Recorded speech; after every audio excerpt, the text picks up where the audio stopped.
In 2005, a young woman living in a remote farmhouse who was taking care of her ill elderly grandmother was suddenly awoken from a nap by a loud and crazed screaming.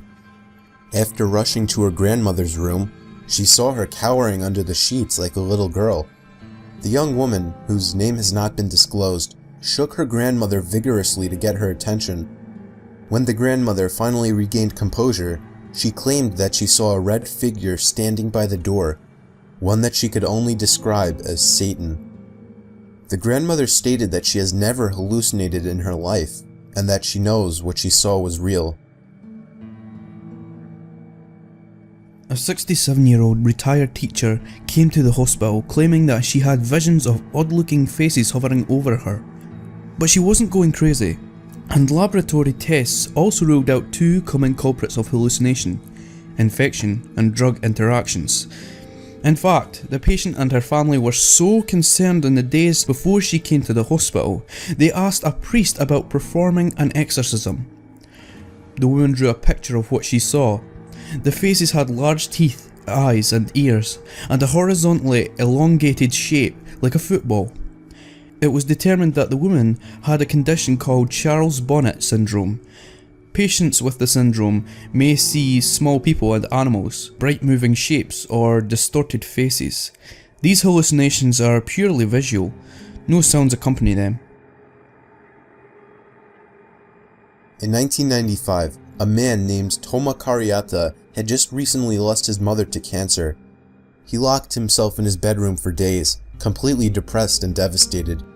One night, he woke up to the sound of the wooden floor cracking as if pressure was being placed on it. He looked up and saw his mother standing by the doorway watching him. His screams were so loud that his neighbors called the police, who were the ones who got this information off of him. Doctors found nothing wrong with him that would normally cause for hallucinations. As far as anybody knows, he hasn't seen her since. This happened when I was really little, and I lived alone with my single mum.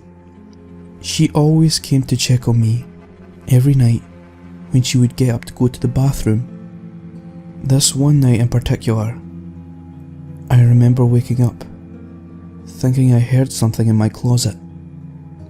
I looked up and my mum was at the foot of my bed, giving me a playful wave. She told me to go back to sleep. She then went into my closet and pulled the door until it was just barely open. And she just stood in there, poking her head through the crack of the barely open closet. I remember vividly seeing her eye peeking through the crack at me. I laughed like any little kid would do in that situation, and then fell asleep moments later.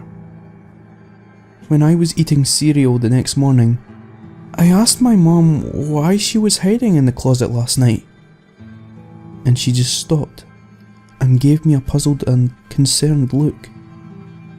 She told me she hadn't been in the room all night. At first, she assumed somebody had broken into the house, but she soon realised it was some kind of hallucination or dream.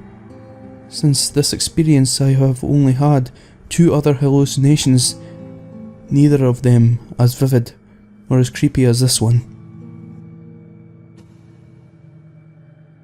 I used to be a trucker and would do a lot of late night runs. I usually had my coffee to keep me going through the night, and even then it would still be tough. This night, however, I didn't have my coffee and things weren't going so well. On several occasions, I almost fell asleep behind the wheel, and I was only just barely able to save myself from completely drifting away by actually feeling the truck drifting off to the side of the road. Then, just as I thought I was regaining my awareness, I saw a black figure coming up in the road, right in the path of the truck. I swerved away to avoid the figure and just barely missed it. I had to come to a complete stop to try and gather my sanity back up. I looked in the left rearview mirror. The figure was still standing in the middle of the road. I am not usually a person to confront things in any situation, but something possessed me to get out of that truck and give the person a piece of my mind. but when I got out of the truck, there was nobody there. I was seemingly the only person on this road for miles. I took off after that, and about 5 miles down the road, I pulled over and fell asleep. I think my mind was playing tricks on me that night, but I don't know why my brain would create such an eerie image. I was 13 years old. I never really had sleeping problems. I was actually a really heavy sleeper. It happened on a Saturday morning. I went to bed late the previous night. When I woke up, or kind of woke up, I couldn't move at all. The only thing I could control were my eyes, and when I moved my eyes to focus on the corner of the room, I saw the most horrifying thing I had ever witnessed in my life. There was a man, probably about 8 feet tall, with a cut open mouth, dripping blood, made to look like a smile, and in the man's hand was a large carving knife. My biggest fear came true as the man started hovering towards me, not walking, not even moving a single limb, just hovering over to me like a ghost. I tried to scream or move or anything, but I was paralysed to my bed. The man reached the edge of my bed, inches away from my face, and for the first time, he moved his arm up, the arm with the knife.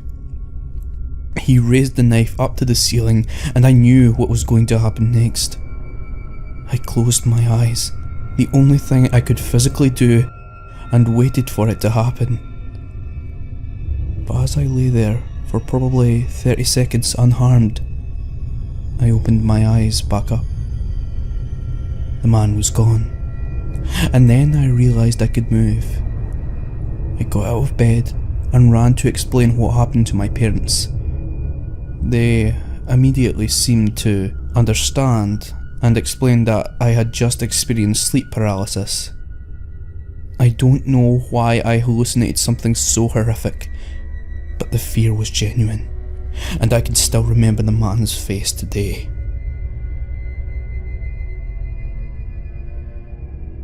Being a single mother and having to work 2 jobs, I always have to hire a sitter to watch my 3-year-old son. I have a long drive from my second job, and on a few occasions I've almost fallen asleep behind the wheel from exhaustion. There was one night that I felt myself starting to doze off, so I tried pinching myself and shaking my head and doing anything to wake myself up. There were no lights at all on this highway, which made it even worse. And then I heard a giggling sound coming from behind me. I looked in the mirror and saw my 3-year-old looking at me in the back seat. I slammed on the brakes and looked at the back seats to find them empty. 10 seconds later, I got a phone call from the sitter telling me that he had fallen down the stairs and broke his ankle. I was fully awake after that and sped home. To this day, I still believe because of this that mothers have some kind of sixth sense when it comes to their children.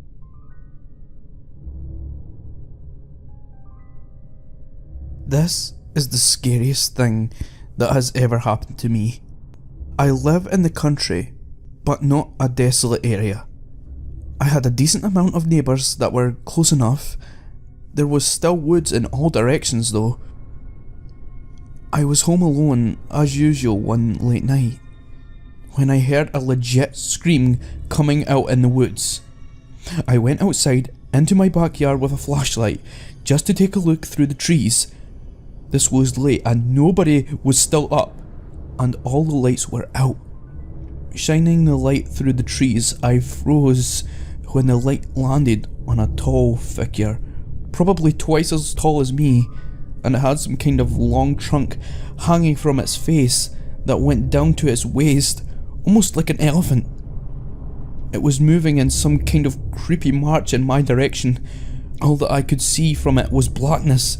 There was no colour to it. I walked backwards into my house and slid the door shut, still looking in the direction of the thing, but it was gone. It completely vanished from sight. I still sincerely hope what I saw and heard was just in my head. You can see some weird things when you're tired, but the thing about this story, I wasn't tired. Me and the family were on vacation to some resort in a very rural area of Pennsylvania to make the setting creepier. There weren't many young people there for me and my brothers to hang out with. It seemed like more of an adult resort. But then one day when I was walking outside of the main lodge of the resort, I for some reason looked up to a window on the second floor and saw a teenage girl looking down at me. From that distance, she looked kinda cute, so I gave her a wave, but she didn't show any sign of reaction, so I just moved on. However, later that same day, I was so bored that I was sitting on the swing set at the little playground of the resort, and that's when I saw the same girl again.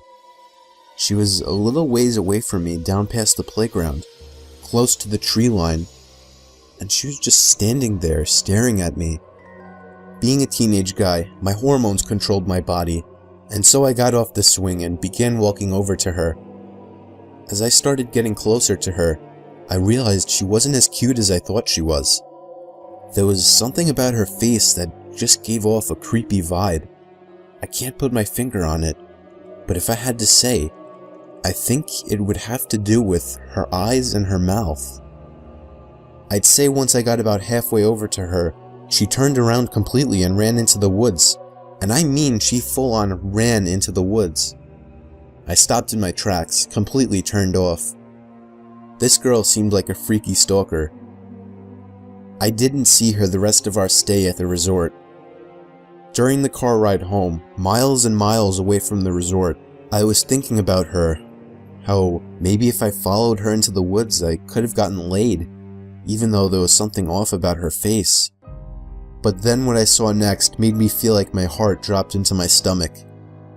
Looking down ahead, I saw the same girl standing by the tree line on the side of the highway. As we sped past her, I saw her head turn so that she was always looking right at me, even through the tinted minivan windows. I asked my parents if they saw her, and they just responded, "Saw who?" Soon afterwards, I accepted that it was all in my head, and that the girl was never even there. I can tell you from experience that sleep paralysis is the scariest thing you can go through. I was 19 at the time, and unlike most other people, I had experienced sleep paralysis 3 times in my life. But on one horrible night, it happened a 4th time, and it was much worse than any other time, or anything in my life for that matter. I opened up my eyes just as the morning sun began to peek its light into my somewhat opened blinds, but I found myself unable to move. It's already a hellish experience enough, but what I saw only made it an emotionally scarring experience. There was a little girl standing by the wall staring me down. At least I assume she was, because her eyes were nothing but black. Anyone's neutral response would be to jerk up and scream or attack, but I couldn't do anything. The girl then started taking giant exaggerated steps, stretching her legs more than humanly possible. She reached my bed and stopped, and finally she threw her hands around my throat and squeezed. And I couldn't breathe. She was choking me, and in reality, I could not breathe. I thought I was going to die, and I couldn't do anything about it. I was completely helpless. And then, just as I felt as if I were taking my final gasps, my hands jerked up and I hit myself in the face. The girl was gone, and I was fully awake. I felt like I had been underwater for a whole minute, gasping for air. I had been genuinely cut off from breathing in air. But that wasn't even the scariest part. What I find the most terrifying, and you can only understand if you've experienced something like this yourself, was watching that little girl with her hands around my throat, choking me almost to death, and just sitting there, watching and feeling it, unable to do anything.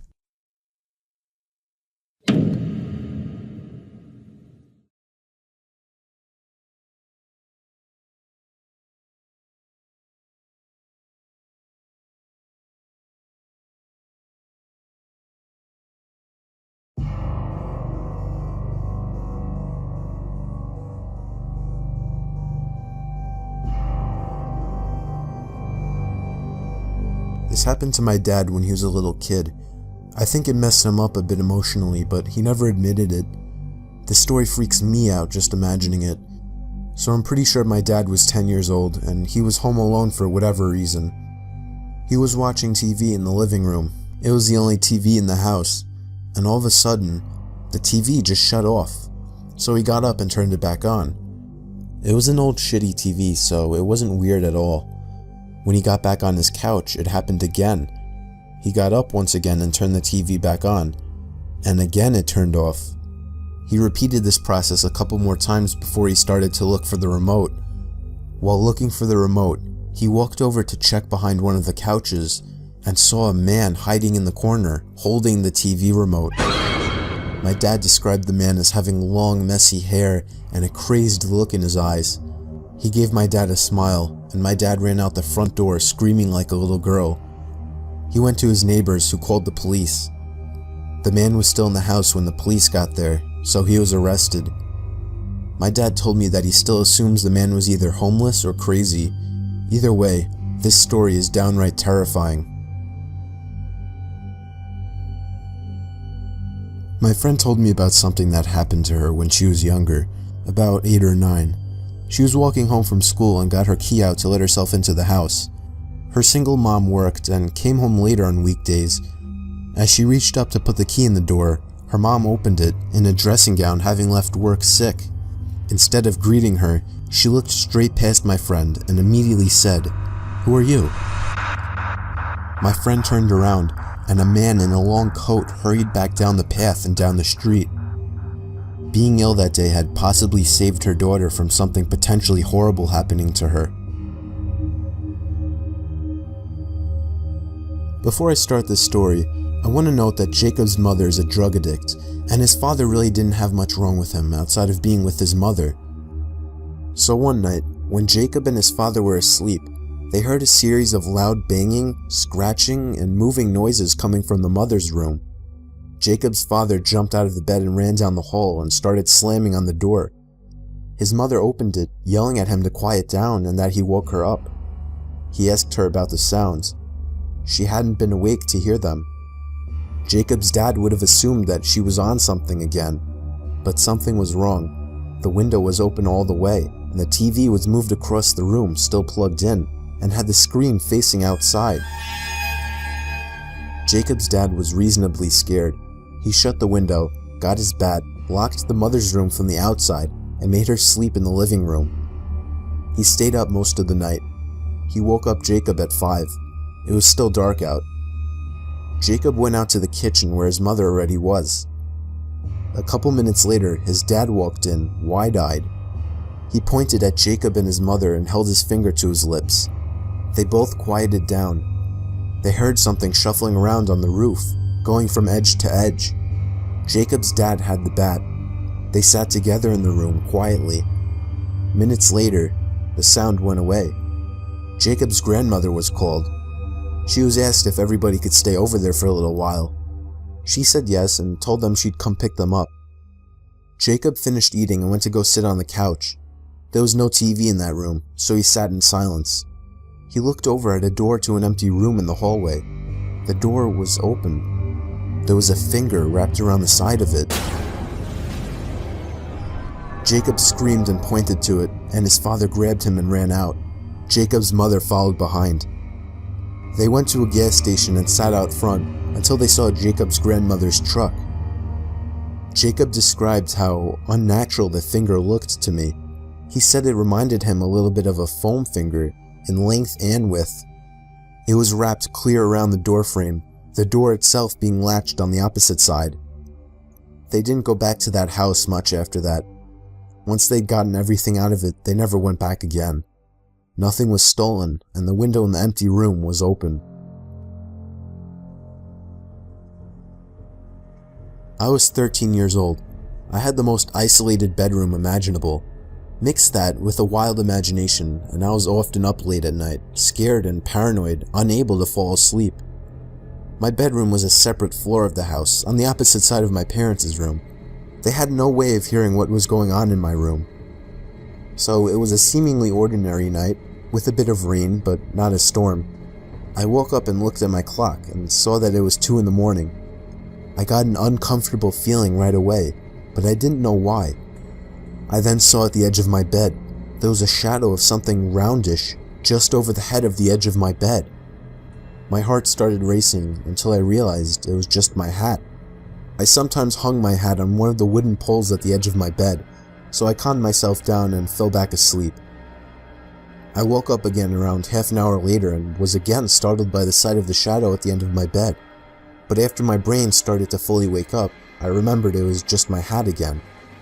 This process happened one more time that night, probably another half hour later, and once again, I was startled by the sight of the shadow. I was getting thirsty, so I reached my hand down to the side of my bed, looking for my water bottle, but I instead found something else. My hat. And at that instant, I felt my heart drop into my stomach, as I almost fell out of my bed trying to turn the lamp on. The light revealed the face of a man, peering over the edge of my bed, staring right into my eyes. I let out the highest pitched scream a boy could possibly produce, and ran straight past the man and down the stairs of my room. I felt the man try to grab me, but I managed to open the door and run to my parents' room to get my dad. My dad got the baton from under his bed and raced to my room, but he was too late. When we got back to my room, the window was wide open. Apparently the man jumped out onto the patio roof outside my window. When I was a kid, I had a huge group of friends that all happened to be on my block. On the weekend nights, we would always play manhunt, aka hide and go seek for older people. It worked out great because since we were all neighbors, we used all the front and backyards and even the woods behind our houses. We had a rule though, that we couldn't go out more than a backyard's length into the woods. I always used the same hiding spot, and nobody ever found me. I always hid behind an old rusty barrel that was thrown into the woods years ago. So on this particular night, there were only 6 of us playing. My friends Joe and Raj were on my team. We quickly dispersed as we were the first to hide. I ran to my usual hiding spot, through my backyard into the woods behind the barrel. Usually I would see the flashlights of the other team shining through the backyards in the woods, but it was unusually quiet this time. And then, I finally heard footsteps nearby. I didn't see a flashlight, so I assumed it was one of my teammates. I whispered Joe and Raj's names, but then whoever it was started charging at me, full on sprinting. I immediately shot up and ran out of the woods to find a new hiding spot in my backyard, but nobody ever came out of the woods. I heard all my friends calling my name from out front, including Joe and Raj, so I assumed something was wrong and went up front. I saw Joe's parents talking with my parents, with all my friends surrounding. My parents seemed a bit relieved to see me, so I was naturally really confused. They told me that a police officer had just passed by and warned them about a serial rapist spotted in the area and that all the kids should stay indoors. I explained what happened to me in the woods, and my parents started freaking out, making 100% sure that I wasn't lying. They called the police. I really don't know if he was ever caught, but I really hope he was.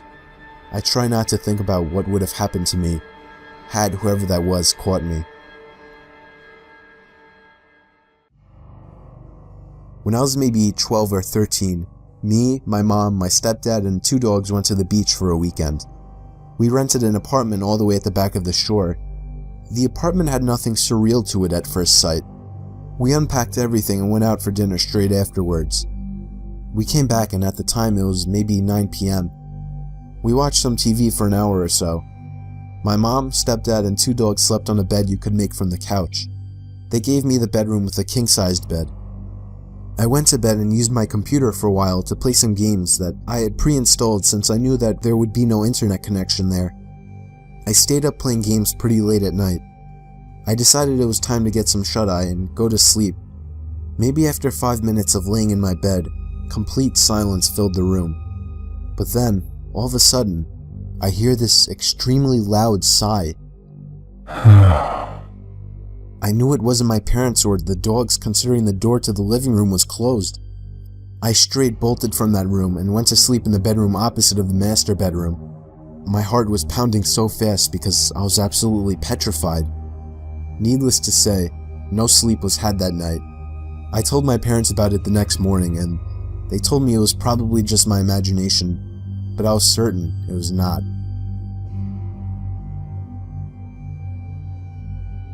This story still gives me nightmares to this day. I was staying with one of my best friends in North Carolina where I had a job interview. I was coming from New Jersey, and my friend Mike offered to let me crash at his place for a few days. He didn't necessarily live too close to the company I was interviewing for, about 2 hours away, but I also just wanted to see one of my good friends again. So this happened after the second interview. I came back to Mike's place in a good mood as I had been offered the job on the spot. We celebrated in the yard that night with a few friends and a few beers, or a lot of beers. We stayed up late and basically got shit-faced. People were coming and going all night. That's the kind of person Mike is. He didn't really keep track of who entered and left his house. So at about 4 in the morning, after everyone had left, we called it a night. I struggled to make it up the stairs and to the bathroom. I drained the snake and soaked my face with hot water, and it was at that moment that I thought I could see something in the corner of my eye. I turned to the half-open door and saw an eye poking in at me through the crack of the door. I let out a loud "holy shit," and in my drunken klutzy state, I fell to the floor.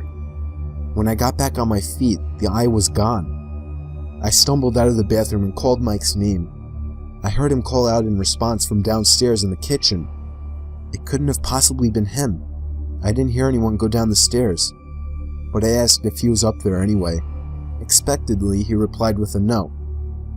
I can't remember fully, but I assume I just brushed it off under the assumption that I had too much to drink. I made it to the guest bedroom and basically fell onto the bed, barely managing to throw the covers over myself. You know when you're drunk you fall asleep easier. That's an understatement. I think I fell asleep seconds after falling onto that bed, only to wake up after an unknown duration of sleep. I immediately felt the unbearable headache coming on, and began to rub my head. It was probably a little before sunrise. The room was a bit chilly. My foot was sticking out of the covers, hanging over the edge of the bed. And then it happened. I felt something extremely cold grab onto my foot and start stroking it. I then heard a raspy voice whisper the words, "Can you help me?" I sat up and screamed at the top of my lungs before sprinting out of the bed and out of the room, meeting Mike at the top of the stairs. I called the police and they arrived shortly. The intruder was actually a woman in her late 40s who clearly suffered from some kind of addiction. She admitted to simply walking right into Mike's house and hiding in a closet. The eye I saw was hers, peeking at me while in the bathroom. I always make sure to cover my feet with my sheets now.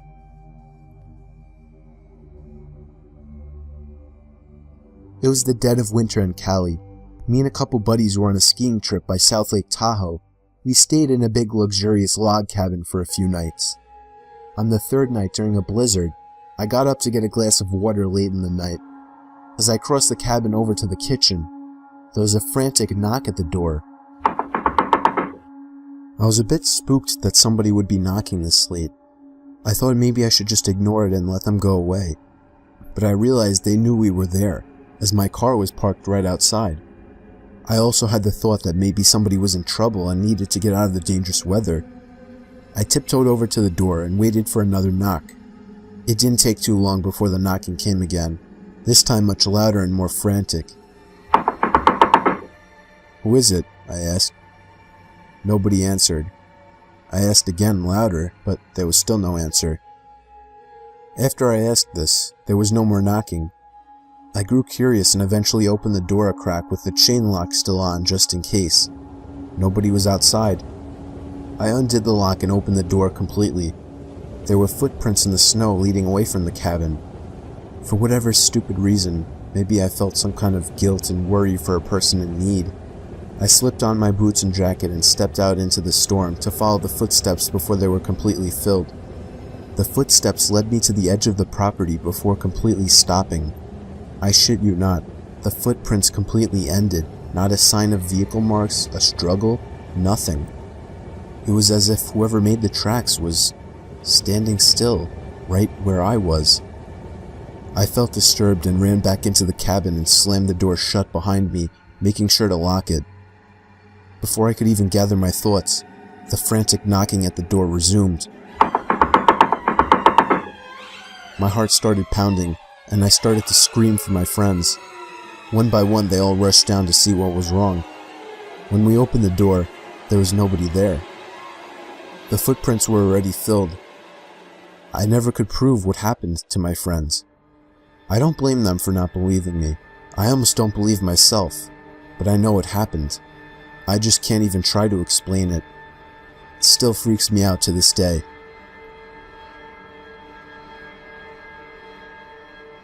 My friend and I were going to a party a few hours out of town, so we decided to stay at her family's holiday house about an hour south of the party. We arrived around mid-afternoon, and it was winter in a holiday town, so the area was completely empty. No other cars on the street.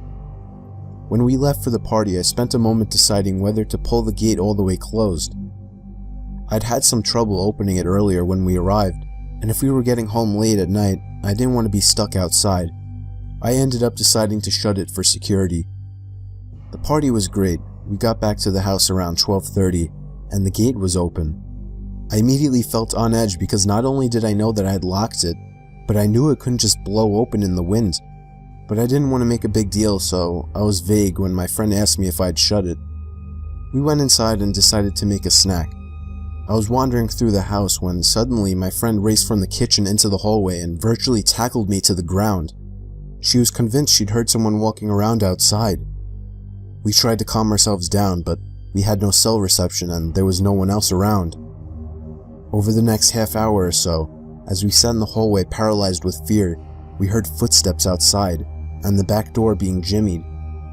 We decided we had to leave, so we gathered everything up and got ready to make a break for the car. Just as we were at the front door ready to leave, there was a huge bang in the backyard, and suddenly what sounded like hundreds of birds started screaming. We legged it to the car, ended up starting it with all our stuff still on our laps. We hadn't bothered to even put in the back seat. As we reversed out the driveway, we saw somebody running up the side of the house towards us. We sped the entire way home, and didn't sleep at all that night. When I was 10 and my youngest brother Ben was only 1, there was this one weekend that my parents were painting our bedrooms, so we would have to sleep in the basement. There was a pull-out couch down there that turned into a bed, and Ben had an extra crib down there. I was only 10, so sleeping in a pitch-dark basement was very uncomfortable. Somehow, having Ben down there made me feel a bit safer though. He would wake me up in the middle of the night crying, and for some reason, tending to him made sleeping down there a little less scary. But it was this one time that I woke up to him screaming. Not crying, screaming, like no 1-year-old should. I was scared shitless immediately and ran over to him to see what was wrong. He was standing up looking at me, pointing to something. I looked in the direction he was pointing at. He was pointing into the pitch-dark boiler room right next to his crib. I felt like 1,000 knives just stabbed me in the chest, and even through the heat of the moment, I vaguely remember the faint sound of something falling over in the boiler room, and I felt as if I was being watched in that basement. I grabbed Ben and got the hell out of there as quickly as possible. I have never gone back down in that basement.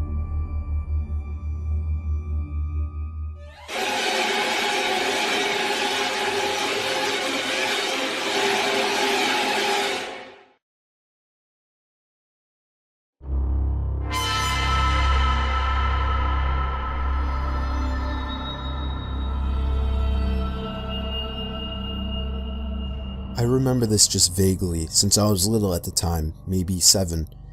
In my old house, my room had its own floor. It wasn't even supposed to be a bedroom. It was more of an attachment to the attic, or a closet type room. The people that owned the house before us used it as a playroom for their daughters.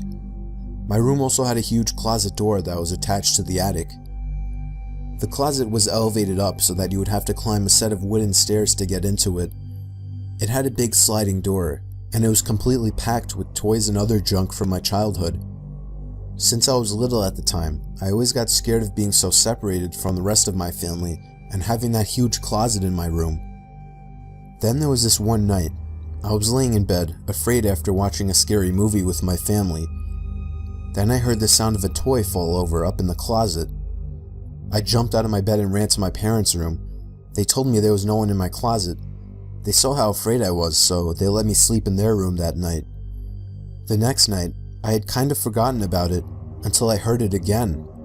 The sound of a container of Legos spilling out everywhere up in the closet. Again, I ran to my parents' room and told them about it. My dad was starting to grow impatient with me. He reluctantly agreed to let me sleep in their room again. The next day, me and my mom checked the closet, and there it was. A pile of Legos lay on the floor, spilled out of the container. I thought this was proof that somebody was in my closet, but my mom assured me that it simply fell over. That night, my dad locked his door. He said he was tired of my nonsense. I couldn't sleep that night. I lay there completely silent with my young boy imagination running, waiting for another sound to come from the closet. It was probably about an hour before it happened. It broke the silence. The sound of the closet door rolling open with force. The moonlight shining through my window illuminated the figure standing by my closet door. I let out the most horrific, ear-piercing scream you've ever heard, as pure terror swept over my body, a feeling that I still remember today. The figure jumped down from the closet and ran out of my room and out the front door of my house. My mom ran up to my room in shock, as my dad ran downstairs trying to catch whoever it was, but he never did. The police never caught the man. When I was in 8th grade, I went on a school trip that was called the Louisiana Tour. It was mostly going around to significant sites in South Louisiana. One of the places we went to was Myrtle's Plantation, which is considered to be one of the most haunted places in the country. There are all kinds of stories about the place, but at one point we were standing in a room as a part of a larger group, and the tour guide was talking about something. I don't remember what. As I'm standing there, I start to hear what sounds like someone hitting a piano key. After I heard it a couple times, I started to look around for the source of the sound. I didn't see a piano, but I kept hearing it, so I asked my friends who were standing near me if they heard it. They said no. When I heard it again, I said there it is again, they must have heard it. They thought I was crazy. So I went back to looking around the room. Everyone's eyes were on the tour guide except for one woman. She caught my eye and pointed at me, and then at her ear with a questioning look. I realized she was asking if I heard it too, and I nodded. At this point, the tour guide starts telling a story about a soldier who had died there and that he played the piano, and multiple guests had reported hearing him playing in the night. I honestly didn't know what to think. I guess I still don't. I talked to the woman as we were all leaving the room, and she said she heard the exact same thing as me, but her husband and son had not heard it.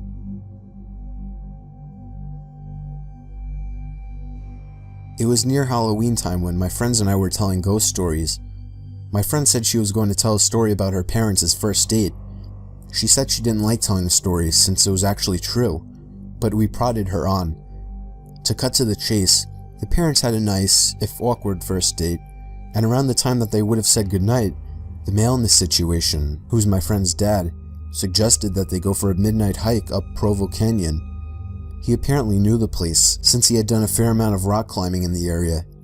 So the two drove up the mouth of the canyon, got out of their cars, and started hiking under just the light of the stars, since it was a new moon. At some point, the man starts getting a bad feeling, since the pathway ahead, which would pass under some trees, would be dark, and because it was getting quite late. He ignores the feeling and presses on. A minute later, the feeling came back to the man. He ignored it again and started walking a bit of the way into the trees, when his foot hit something soft in the middle of the path. Under the trees, it was too dark to see just what this soft thing was, and the feeling came back stronger than ever. Instead of finding out what his foot had bumped into, he and the woman both agreed to hightail it out of there. Years later, after being married for some time, they were watching an interview with the serial killer Ted Bundy. In response to a question asking him to describe the time that he felt the closest to being caught, he explained about the night that he lured a girl into Provo Canyon and had just killed her when he heard some people coming up the trail. He explained how he hid in the trees just in time, only to watch some guy walk right into the body, and for some reason, just turn around and walk away.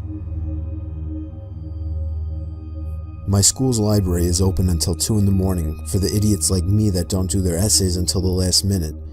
It's a pretty small building and most of the books are in the basement area called the stacks. Just to give you a quick layout, there's the big main stairs that go down to the stacks, a vending machine room, and the long hallway with the 4 entrances into the stacks. The stacks are 2 really big rooms on opposite sides of the hallway with a huge amount of bookshelves and study desks lining the walls. I was there around 11 p.m. last year. It was a pretty research-intensive essay, so I was down in the stacks working in one of the study desks, so I didn't have to keep going upstairs and downstairs again. I had been there for maybe 2 hours, and everyone except for a boy working a few desks down from me had already left. I was pretty zoned out by this point. It was an 8 a.m. class, so I didn't have much time until it was due, and I was sort of panicking. So it really pissed me off when I heard someone flipping through book pages really fast to make them do that loud whipping noise at the other end of the room. I sort of ignored it for a while, thinking they'd go away eventually, but they just kept doing it. After about 5 minutes, I got sick of it and started to walk over to tell them to knock it off.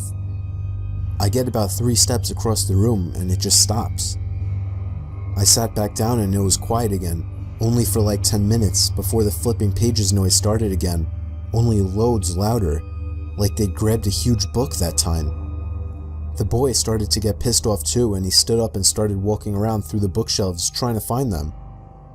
It kept going, so I got up too and started looking around with him. It got really loud and it was pretty obvious where it was coming from by that point, so we started walking towards it. He was on one side of the shelves and I was on the other. We walked all the way down the shelves. No one there. We hadn't seen anyone come in the stacks and we were on the side of the room with the entrances. No way could anyone have come in without us seeing them. The noise stopped again and we both sort of just slowly walked back to our seats. I assumed it was just a fan or something in the other room and I really needed to get my essay done. We sat down and immediately the noises started again. It sounded like it was coming from right next to the guy's chair. He shoved his stuff in his bag, looked at me, said, "Fuck this," and took off. I was out of there maybe 5 seconds behind him. I still won't go back in the stacks at night, even when there's other people down there.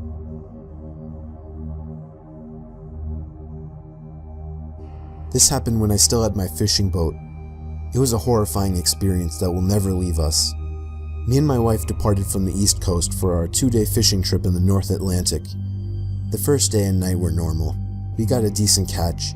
At night we played cards while listening to music. It was enjoyable up until the next night. After a slow day at sea, we were playing cards again inside, this night without the music. It was at that moment that we heard the sound of a boat motor. We rushed outside to see a man piloting a crappy old motorboat with absolutely no lights on. He had stopped directly in front of our bow. The man was middle-aged. He had a beard and a baseball cap on. I went up closer and asked him if he needed help. He asked us if we had any spare gasoline. I apologized and told him we didn't. I asked the man if he was low on fuel and if he needed a ride back to the shore, but he declined.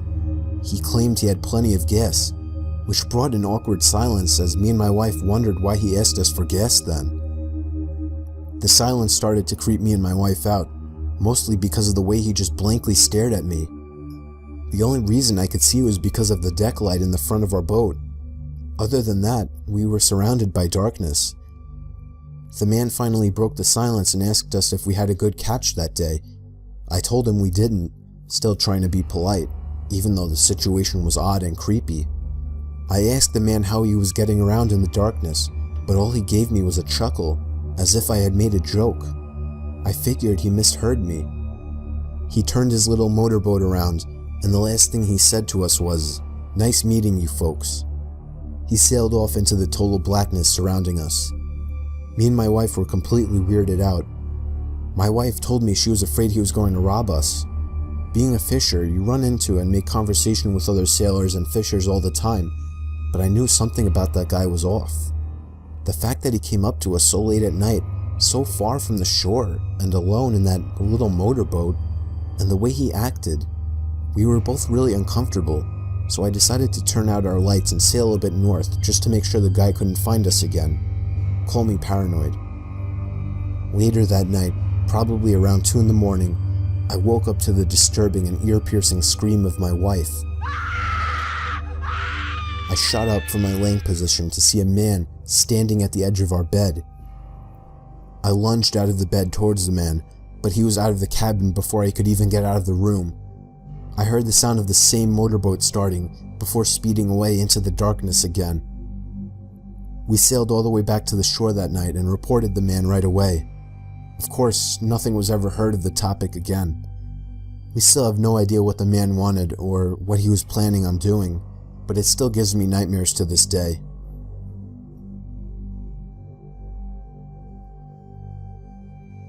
The way my bedroom was laid out was that across the room from my bed, there's a small alcove that does not receive any light because of the closet that's slightly in front of it.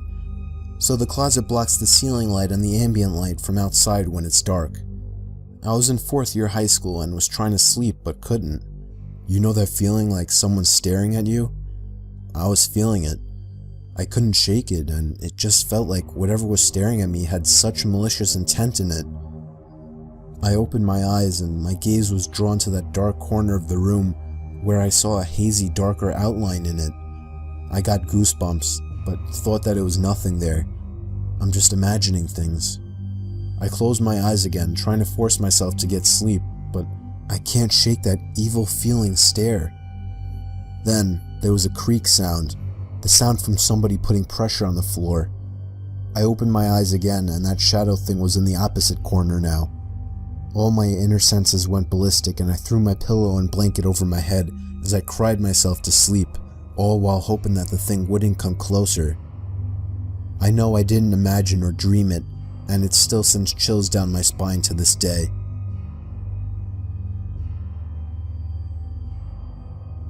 It was the first time my family ever went camping together. I was 18 at the time.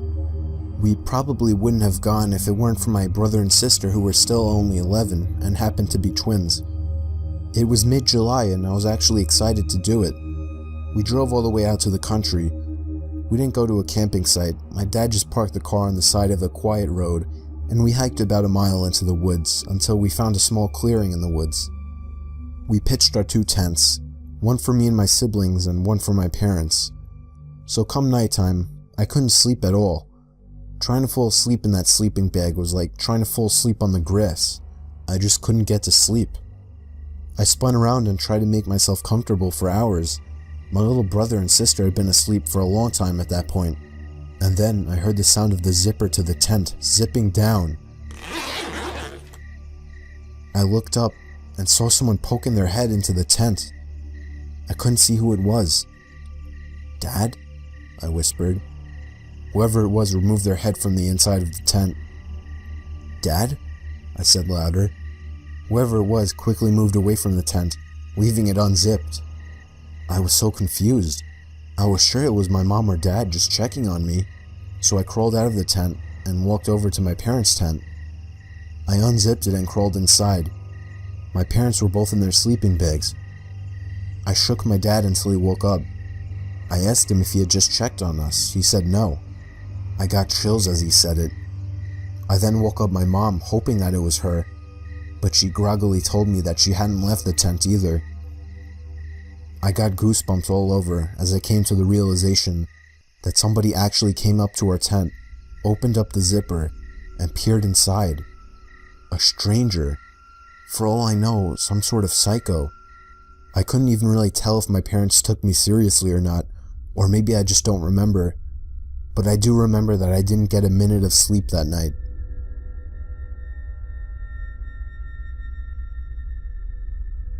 My parents were on their honeymoon to Key West.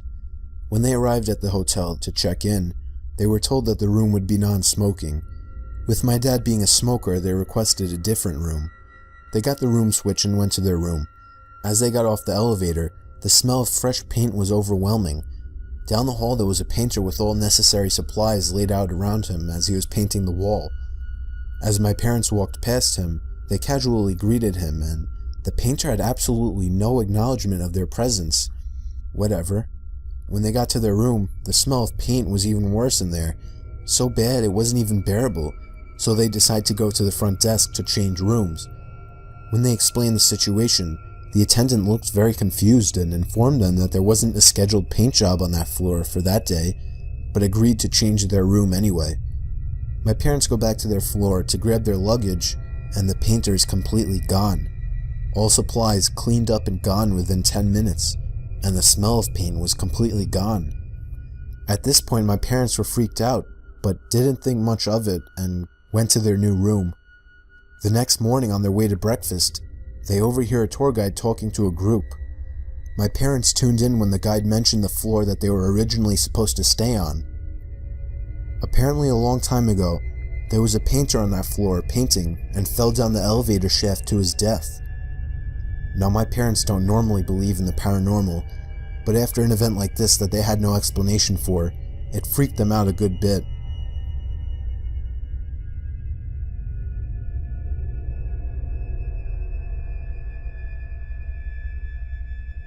This story didn't happen to me, it happened to my cousin, and yet it still freaks me out thinking about it. This story is all too true. My cousin Nikki was on Skype with his girlfriend Sam at around 1 in the morning on a Friday night. She was asking him to come over and stay the night, but he didn't really want to drive over that late. Sometime into the conversation, Nikki noticed the closet door behind Sam open a crack. Nikki pointed it out, and Sammy turned and looked at the closet. They both ended up ignoring it. It was probably another half hour into the conversation that the closet door creaked open even more. Nikki spotted it again and told Sam that her little brother must be hiding in the closet. She denied it and told him the window was open or something, so there must have been a draft. It was about half an hour later that the closet door completely opened and somebody stepped out of the closet and walked out of Sam's bedroom. Sam didn't seem to notice, but Nikki got startled from what he just saw. He told her that her little brother was hiding in her closet, but what she said next scared Nikki shitless. She told him that she was home alone that night. Nikki started yelling at the screen for her to lock her door and call the police, and that he would be over there as fast as he could. Sam just started to understand the situation as she turned and saw the closet door completely open. She ran over to her doorway and let out a blood-curdling scream before slamming the door shut and locking it. Nikki drove over as fast as he could while calling the police. When he got there, the front door was left open, so he ran into the house into Sam's room. He knocked on the door and told her it was him, but she wouldn't answer. When the police finally arrived, they busted open the door to find her curled up in the corner of the room in shock. She later told the police that she had seen somebody standing face to face with her at the doorway before shutting the door.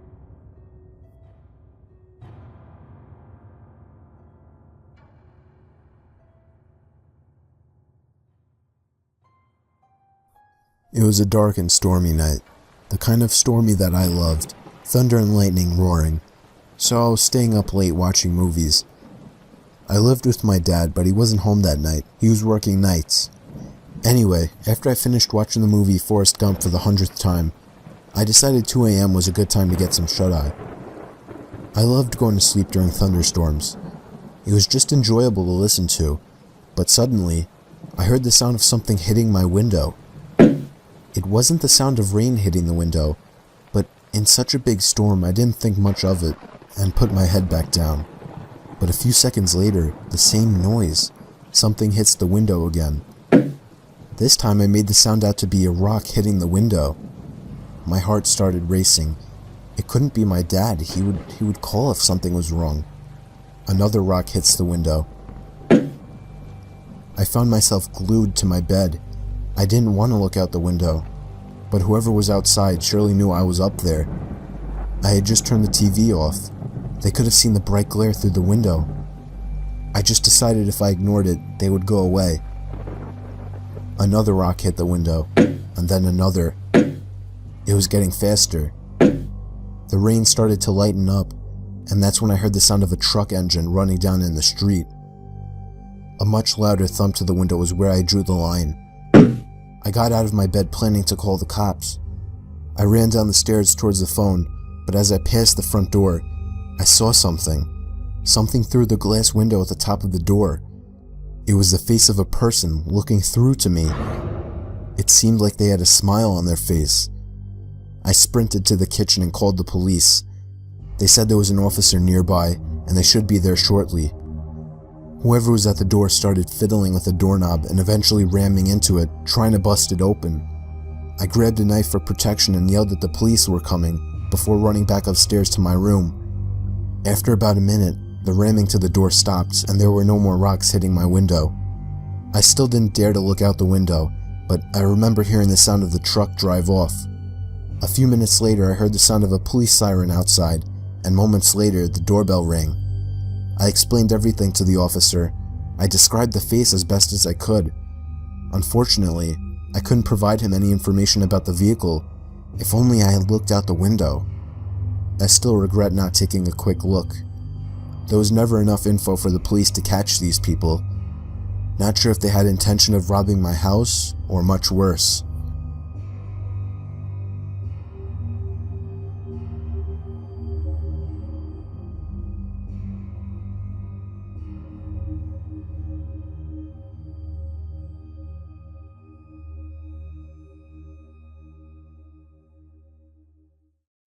From plates being pulled off tables to pets acting as if they sense an unwanted presence, here are 10 freaky alleged poltergeists caught on video. Number 10. This was the footage captured on CCTV in the Carlisle Castle Hotel. The first camera shows a small dining area where a white transparent figure resembling a person is seen waving its arm in front of the camera. This goes on for almost 30 seconds. Then the video cuts to another camera aimed at a bar. Right as this guy opens up the fridge, 2 bottles fall out from one of the compartments. Now the first one is a bit understandable as it seems to already be sitting on the edge, but a second bottle also follows after the first one and it falls out at an angle that looks as if it were pushed. And then in this final scene, in public view for many guests to see, a glass suddenly breaks on the counter behind the bar. If you look closely, it appears that the glass fell down from above, probably where the other glasses were hanging. So were these 3 strange events something of a hoax, a coincidence, or is the Carlisle Castle Hotel really haunted? Number 9. So we see a young woman sitting and eating alone in a buffet. Moments after she gets up to get another plate, things start to move and fall off the table. We don't get to see what happens when she returns, but if this were to be a hoax, the participants would have had to have known where the surveillance camera was pointed and somehow attached strings to the objects on the table without catching any suspecting or curious eyes of employees.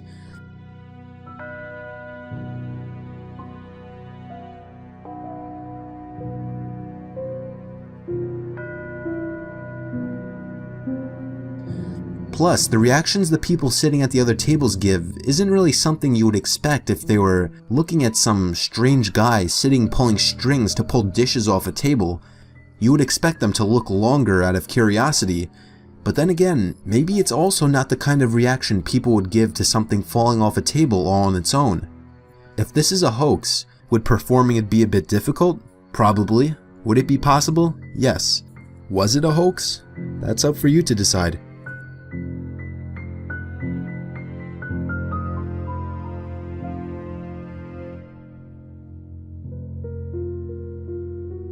Number 8. In this one, we see a guy shopping in a convenience store when a small pink object seems to float out from the shelf behind him, while at the same time a yellow object of the same size falls off the shelf onto the ground. As the guy picks it up, the floating pink object falls to the floor as well. Check this out, right? This guy here, watch behind his head. What? Keep watching. What? Just look at the shelf. It's the weirdest thing.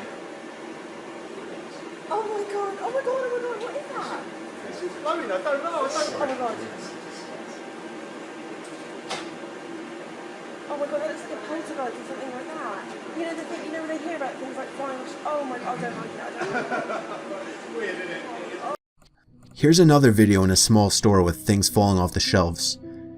From this angle, it appears these items fall off the shelves from different levels at completely different times.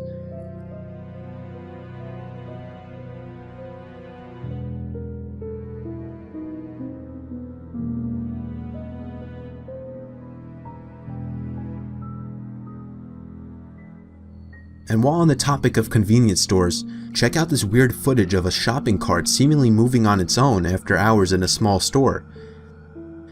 Apparently ghosts have to do their shopping at night.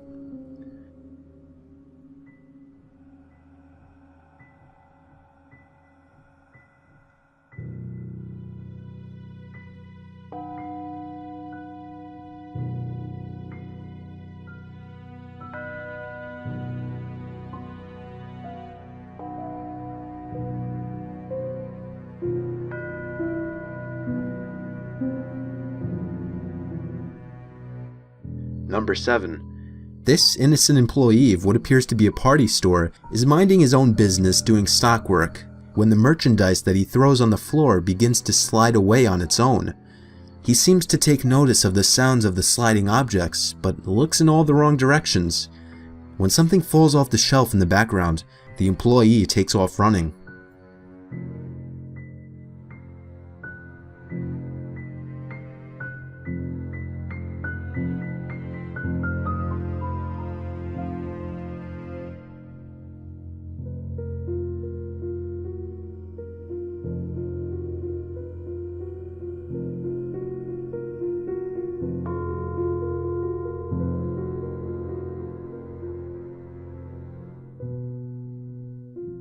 Number 6.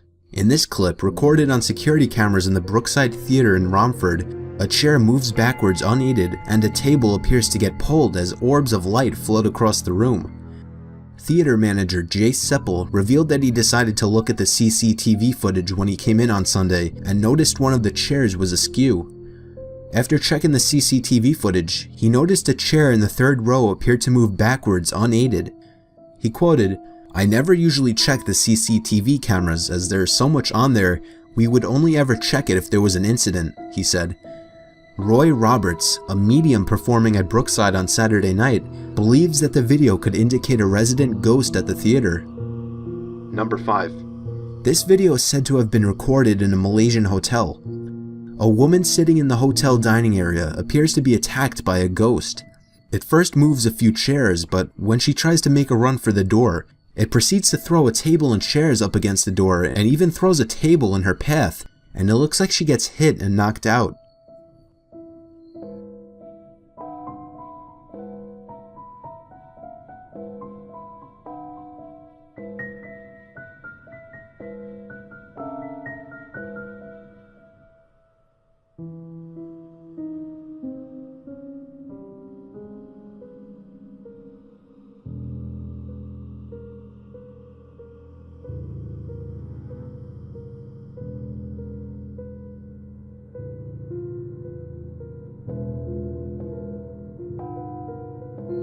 Number 4. This one is the CCTV recording in a public library after hours.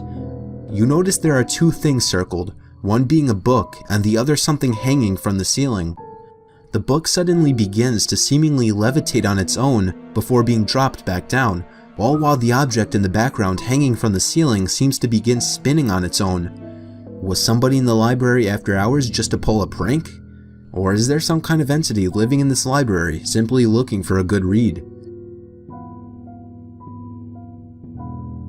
Number 3. This is the footage shot by a fellow YouTuber. It starts out with the man trying to catch footage of his pet's strange behavior. For the good first half of the video, he tries to get his dog to come out from under the bed, then hears a knock from up in the attic and decides to check it out. Hey, what's the matter, girl? Come here. What's the matter? Are you okay? Come here. Come on up. You okay? Be here.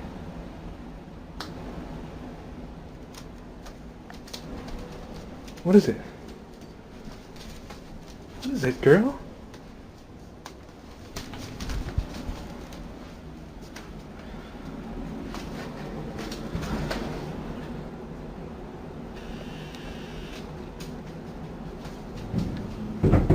The hell?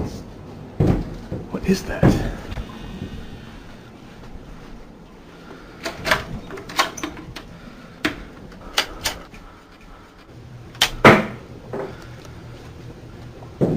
What?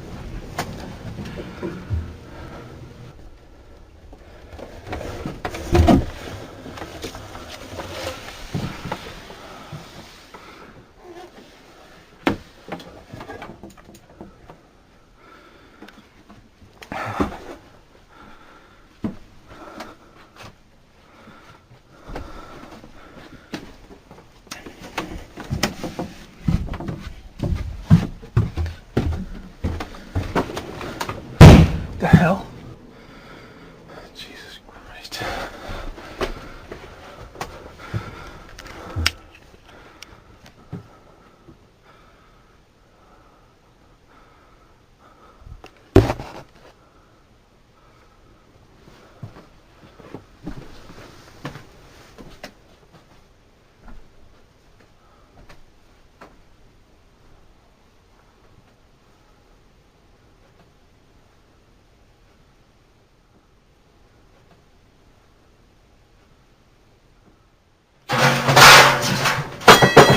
Christ.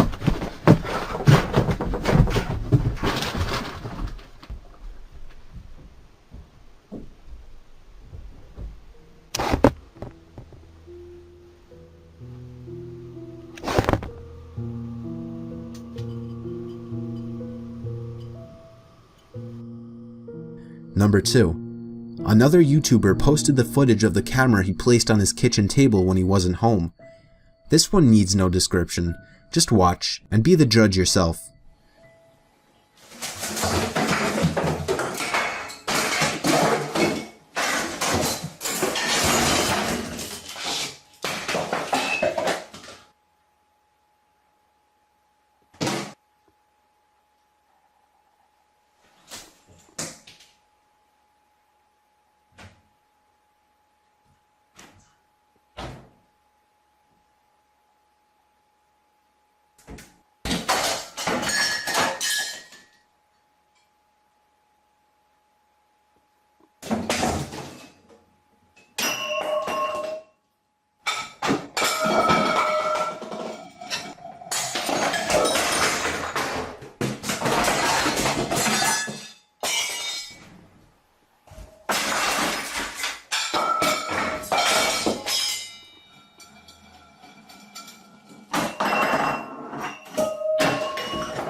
Number 1. During the early hours of November 1st, 2012, security watching CCTV monitors at an office building in Manchester witnessed a startling series of events in which a ghost seems to wreak havoc in the office.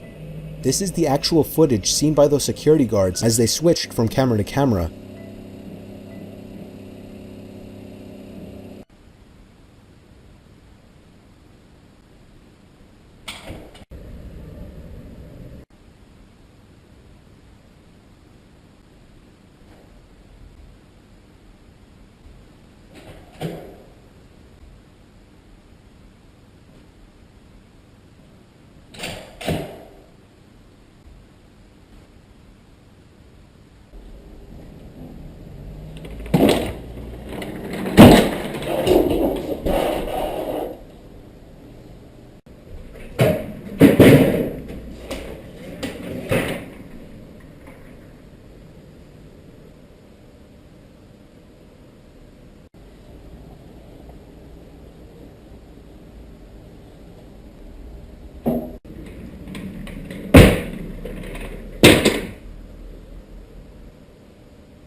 Everyone is free to have their own theories and beliefs, and whether these videos are genuine or not, you have to admit they're always entertaining to watch and can even give a good spook. I hope you enjoyed this list.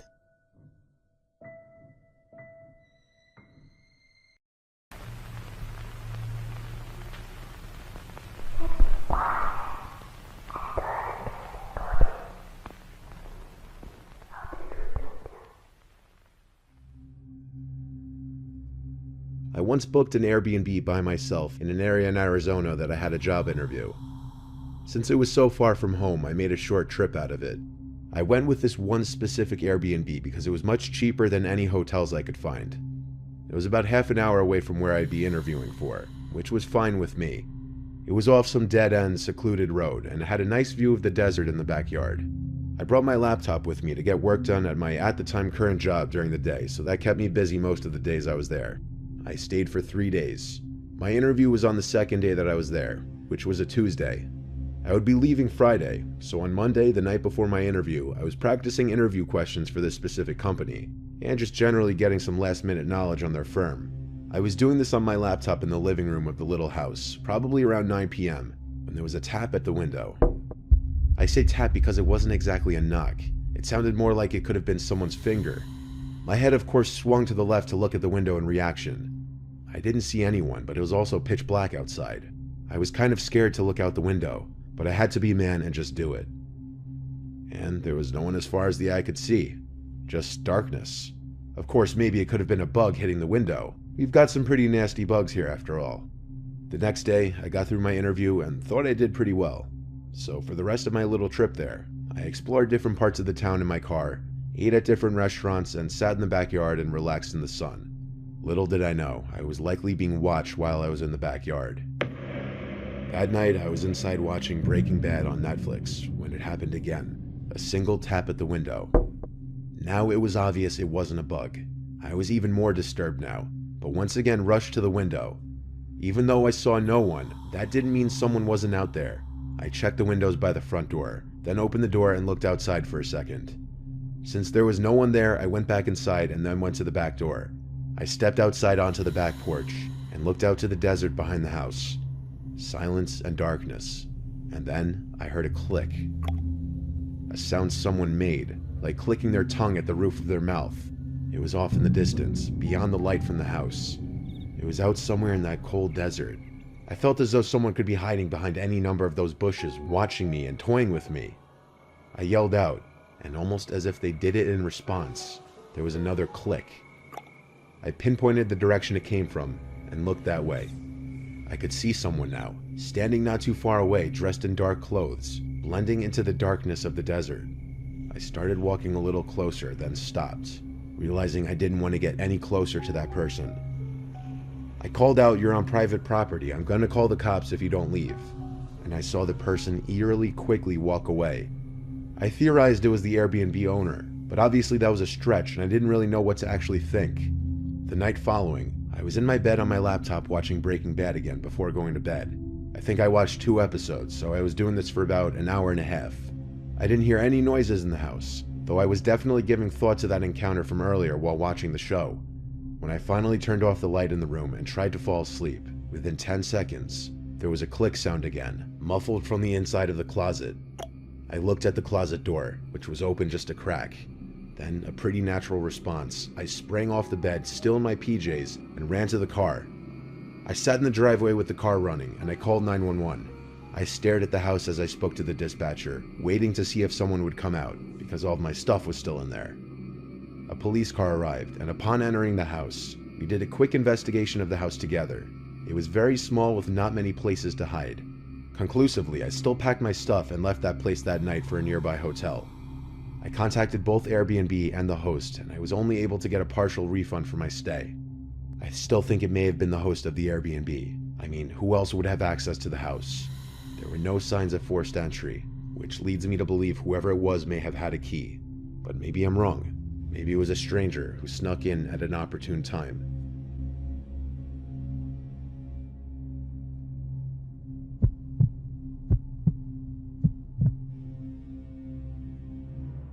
My wife Cheryl and I have been together for 10 years, and we got married 2 years ago. We just got a house together not even a month ago, and things couldn't have started on a worse note. We moved to a small inland town of Georgia called Waycross. That's all the details I'm giving though, to avoid any more possible issues. We're on a quiet street with a big property that sits in front of a medium-sized patch of woods, which was one of the factors that really appealed to my wife and I. We plan to adopt a dog and raise kids here, so we wanted a big property for the dog and kids to play around on. We both work similar shifts. I get home around 5 and she gets home around 6 most of the time. The first 2 nights in the house went completely normal. It was the weekend, so we spent our entire days unpacking. It wasn't until Monday night, when we were both in bed, only having turned the lights out maybe 20 minutes ago, that outside from the backyard, there was the sound of this blasting music. Our nearest neighbors on either side were spaced out enough where we couldn't mistake music from their yards being in our yard. It was definitely in our backyard, and it wasn't party music or anything like that. It sounded like very old, static-y, vintage music. The windows were shut, so after my wife and I exchanged horrified glances at each other and wondered where the music could be coming from, I opened my window on my side of the bed, and it was much clearer. There was some song that sounded like it was from the 1940s or something blasting. I later found out after looking up the lyrics that the song name was Who's Afraid of the Big Bad Wolf by Henry Hall. It has a slight eerie vibe to it for some reason, even though it was meant to be a happy song. But at the time of listening to it coming from our backyard, it was nothing but downright horrifying. We were still learning the house, but we figured there must be a backyard light switch downstairs. I ran downstairs to the back door and flicked the light switches next to the door, and one of them turned on the backyard lights. I didn't see anyone in the backyard. I opened the door, and the music was louder, obviously, but as I walked out into the grass, I realized it wasn't coming from the backyard, rather from the woods. The song played to completion as I was outside in the yard just standing there looking around. When the song ended, there was silence again. It seemed like someone must have been playing some stupid housewarming prank, but it wasn't appreciated. I went back to my wife and told her it was probably just some kids trying to scare the new ones in town for whatever reason. Hearing myself even say that, I realized how stupid and weird it sounded. Why would anyone do that? The next night, it happened again. A few minutes after we turned out the lights in the bedroom, music from outside started blasting. This time much louder, and the song playing was that song everyone's heard, Tiptoe Through the Tulips. Cheryl and I once again looked at each other, this time in genuine disgust and worry, because we had hoped it was just going to be a one-time thing, but it was happening again. I looked out the window, and this time I could see something on the grass. It wasn't a person, but there was definitely something out there. I told my wife I was going to check it out. She said we should just call the cops, and I said yeah, we will in a second. I went out there with this mindset that I need to establish I'm the man of the house, not just to my wife, but to whoever was thinking they could mess with us just for being the new people on the block. When I was in the yard, I saw the object in the grass was smaller than I had thought, but the blaring, creepy song was coming from it. I realized it was an old radio. I turned it off and looked up at the window at my wife who was watching, and I held it up, yelling that someone left it there to scare us with the music. What she did next was not something I expected in response to that. She started screaming my name to run inside. She kept screaming, "Run." I yelled, "Why?" And she screamed back, "There's people standing behind you." This statement made my heart skip a beat, and I turned around to face the woods. I saw 3 figures standing like 6 feet apart from each other, clearly facing my direction. They weren't running at me, they were just standing there. I yelled, "Oh shit," and ran back inside the house, slamming the door behind me. My wife was upstairs, hysterical, crying already. I told her I'd call the cops, and I did. They arrived thankfully not that long after. All the while, we were scared to hear knocks at one of the doors or windows. My wife and I desperately explained the situation to both of the police that arrived, and I showed them the radio on the ground. I asked them if they could take it back with them as evidence for prints, and told them I only touched the top part with the handle. They did take the radio. They also checked the front of the woods with their flashlights for a few minutes, probably just as a deterrent to the people in the woods to stop their behavior if they were still there.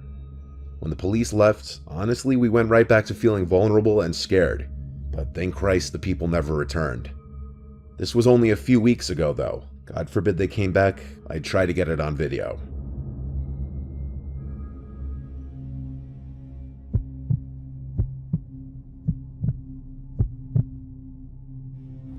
I've worked as a nurse in multiple hospitals and facilities. Before the current hospital I work at, I worked at a geriatric hospital 30 minutes from my house. I had experience working with older patients before, so this was nothing new to me. I had been working at this hospital for only a couple of weeks, and you'll soon understand why. This was on my second to last shift at this hospital, unbeknownst to me at the start of that night. I was working the graveyard shift, and I was running on negative hours of sleep. I was assigned to the Alzheimer's ward. The patients in this ward absolutely adored me. My presence as a young girl in her 20s among the residents of this ward who were otherwise left to themselves to float around in their minds, I'm sure saw me as a breath of fresh air, someone who could tie them to the now or to the everyday. If you're just left to yourself, you can mentally go to other places, but with someone else in your space, you're tied to that moment in time. I was dealing with a number of patients that night, but one was a little more restless than the others. Her name was Lena. This was my first night dealing with her, and she kept telling me anytime I'd enter her room about the voices she kept hearing and the man dressed in black she kept seeing in the corner of the room.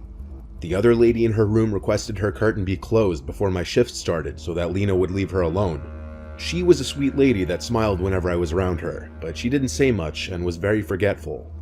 Since I started my shift around 9 p.m., most of the patients were asleep by 11, but not Lena.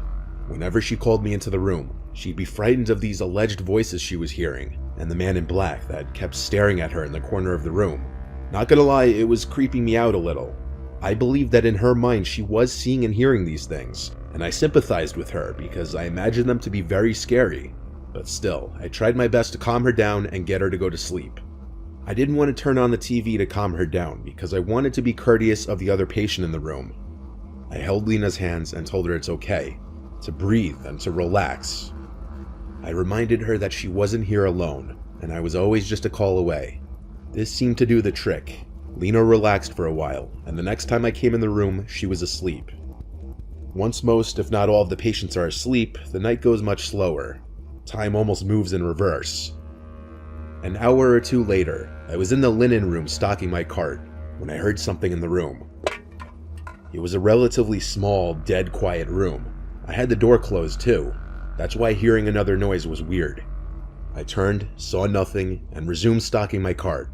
Then I felt what I can only describe to be a hand on my shoulder. I looked at my shoulder, jumped, and screamed, but there was nothing on my shoulder. There was no one in the room. Yet, I knew I felt something large basically grab my shoulder. I went out in the hall for a second to peek my head. No other nurses in sight. Dead quiet. I had nothing else to do but resume what I was doing. I continued stocking the cart until it was full. Then I turned to face the door. And I fell to the floor and started screaming as my heart was immediately in my throat. There was a man dressed in black standing outside the door, looking through the glass, smiling. My screams were loud enough to wake the entire ward. The man disappeared out of sight through the glass window of the door. Seconds later, the door opened and one of my fellow nurses came in to help me off the floor as I was hysterical. I asked her if she saw the man dressed in black. Her response was, "What man? There's no one else here." We checked all the rooms in the ward. There wasn't anybody dressed in black in there. My screams woke Lena from whatever light sleep she must have been in, and when I came into her room, she started talking of the voices. This time the screams, which she didn't know were my screams. I asked her what this man in black looked like, if he was smiling. And she looked at me, and I noticed her eyebrows point down, as her expression changed to look the most focused I'd seen her the entire day. She asked, "How did you know?" And even with my heart still racing, I felt it skip a beat as she said this. She started screaming now, screaming, "Get me out of here, he's coming." The other nurses came in and tried to calm her down. I was switched to a different ward that night with someone else, and I eventually ended up going home early because I was just so freaked out. I texted the head nurse the next day that my next shift would be my last, that the experience traumatized me and that I didn't really want to be in that building anymore. I got as friendly of a response as I could have hoped for. I've never been diagnosed with anything, nor have I ever dealt with hallucinations of any kind. I'm aware of the effects of lack of sleep, but this was next level. I don't know if my mind started playing tricks on me from what Lena was telling me all night, but the feeling of the hand on my shoulder, the image of the smiling man behind the glass door, matching the description a patient kept giving multiple times. This was one of those once-in-a-lifetime, unexplainable supernatural occurrences. At least, I hope it was once in a lifetime.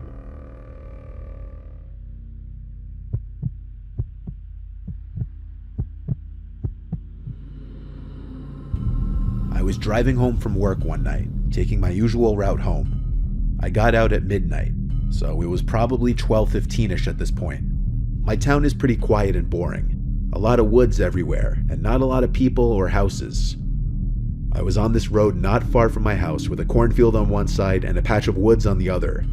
It was midsummer and like 75 degrees, so I had my convertible top down. I was cruising down the street going like 50 when I heard a loud, blood-curdling woman's scream come from one side of the road, but I couldn't tell which one.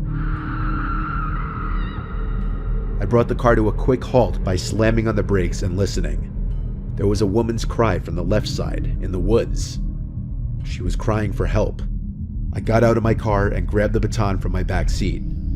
I walked towards the woods and called back, "Who's out there?" and the woman immediately called back, "Please help me." I began to run into the woods, swiping all the twigs and bushes out of my way. I yelled out to the woman to keep screaming so I could find her. She'd every 10 seconds or so scream help, and I'd approach in that direction, running, screaming back. But pretty soon, I started to realize no matter how far into the woods I went, the woman's yells didn't seem to get any closer or louder. If anything, they were always the same distance, even though I was booking it straight in the direction of the screams. I screamed out, "Tell me where you are," and about 5 seconds later, the woman once again screamed out, "Help." I stopped in my tracks now. I didn't like this. I started to feel like I was walking into some kind of trap. I turned around and started running back in the direction I came. I ran and ran until I could see the flashing headlights of my car on the side of the road beyond the trees. The whole way back, I still heard the woman's screams, but they were still the same distance no matter how much closer to my car I got, as if she were following me back. Was I being stalked? I got in my car and just drove out of there, completely freaked out. I called 911 to report it to the authorities in case they'd want to investigate it. I wasn't sticking around there though, I was tired. After telling a few friends and family about the strange encounter, I was ready to move on with my life. But a week later, I saw something on the news that made me sick to my stomach. The dead body of a 30-something-year-old woman was found in the woods by a man hiking with his dog. Oddly, there were no signs of foul play. The location that the body was reported to have been found was the same general area where I heard the screams. While that patch of woods is very big, I can't help but feel that would be a huge coincidence.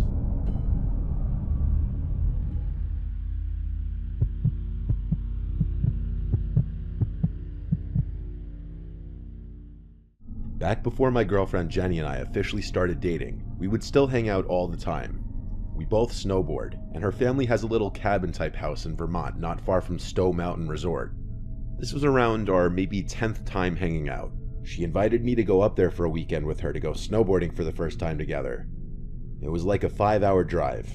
As we neared her little house, we spent about half an hour on this very windy, secluded road on which we'd pass occasional driveways that would lead up into properties blocked off by walls of trees.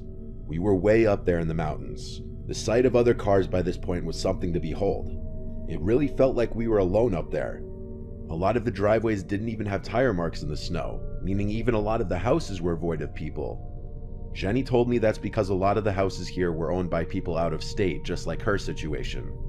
I was going like 30 when she yelled at me to slow down, it's coming up, so I hit the brakes, and this little opening in the trees that I otherwise would have missed came up. We drove this narrow trail in 4-wheel drive, which led to this small house covered in snow. It looked incredibly cozy. We parked, and first thing we did was turn the heat on in the little house. We unloaded our stuff inside, and since it was already getting dark that night, we just cooked some of the food we packed for dinner and watched a movie. Pursuit of Happiness, actually. So the house had just about everything: heat, electricity, except running water. Her family had jugs and jugs of water for important things like washing hands and plates and stuff. But there was no working toilet, so she told me we had to use the outhouse outside. I only had to go pee that night, so I just went out to the front deck and peed into the snow. It was also snowing out that night. We fell asleep at some point during the second movie we watched, and we woke up pretty early to our phone alarms. We wanted the freshies on the mountain. We started getting ready to drive up to the ski resort. After breakfast, I had to go out to the outhouse though. I ran out to the outhouse in my shoes, and my feet started to freeze. On my way to the outhouse though, I saw footprints in the snow. They were kind of big, but I couldn't tell if they were boot marks or animal prints. I followed the trail, and it actually wrapped around the house and then went into the woods. I called Jenny outside, and she came to look and said it was probably a black bear since they're everywhere up here. So I went, did my business, and we set off to the ski resort, where we had a good 8-hour run. Afterwards, we stopped at a diner to eat, and then went back to the house. By this point, it was pitch black outside and snowing again. We set up a fire and got the heat on full blast and started blasting some music. We started to drink, and eventually I had to break the seal and pee. But also, if I was throwing my boots on anyway, I figured I'd do all my business in the outhouse. I ran out into the snowstorm and to the outhouse once more. This time I slammed the door shut to prevent snow and cold air blowing in my face. I heard the blasting music from inside the house still, but then over that, I heard the crunching sound of footsteps in the snow, passing the outhouse. "Jenny?" I yelled. No answer. The footsteps just walked away. I brought my phone with me, so I just texted her, "Are you outside?" It didn't immediately deliver though, because my cell reception sucked up there. A few minutes passed and I was still in the outhouse. I was just about to finish when the blasting music suddenly stopped. It was just pure silence, minus the sound of snowflakes hitting the ground outside. As soon as I stepped out of the outhouse, I realized it was pitch black out here now. The lights from the house were off. I figured maybe the power went out. I used my phone's flashlight and noticed a fresh pair of footsteps in the snow leading to the house. I followed the footsteps to the front door, where they seemed to stop, then continue around the house. I banged on the door and yelled Jenny's name. Suddenly the door opened and an arm pulled me inside the house. It was Jenny. She slammed the door shut and locked it. She whispered that there was a man who tried to open the door, which she locked as soon as I went to the outhouse because she was scared being alone. When she saw the person at the door wasn't me, she cut the power and hid in a corner in the living room and watched in horror as a stranger walked past the living room window slowly, looking inside. I came to the door only a couple minutes after this happened. Jenny told me about the secret cellar in the floor that her dad kept a couple rifles and shotgun in. Navigating in the dark, I found the handle to it and lifted it open. Now using my flashlight, I climbed down the little ladder and grabbed one of the guns off the wall. We then waited on the couch in the dark, afraid to turn the lights back on, exposing ourselves to whoever was out there. The closest neighbors were not a short walk. Jenny said it wouldn't have been any of them, and odds are they weren't even in Vermont right now. Once again, the only sound was the sound of snowflakes hitting the ground outside, until the sickening sound of footsteps in the snow outside returned. I took the loaded gun and marched to the front door, opened it, and shot like 3 rounds into the air, screaming. The footstep sounds were gone. I'd imagine they ran off, and the sound of the shots echoing into the air masked the sound of the footsteps running away. We left the next morning under the recommendation of her father, who said it's best to not be there at the moment. They don't really have anything they're worried about being stolen, so we just got the hell out of there the next day. At least we got our full day of snowboarding in. That horrific night was definitely an experience, to say the least.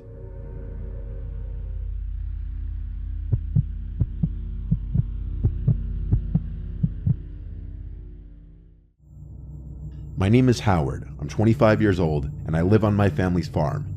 I help take care of it when my parents are out of town.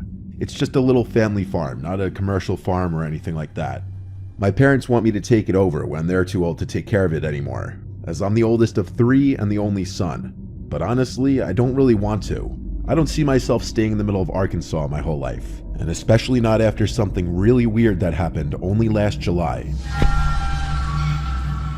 My parents were on a romantic trip for a week, and so it was my 2 sisters, Crystal and Morgan, and I taking care of the property while they were gone. There's not much around here. Lots of privacy and such, a little too much in my opinion. Except for this one night.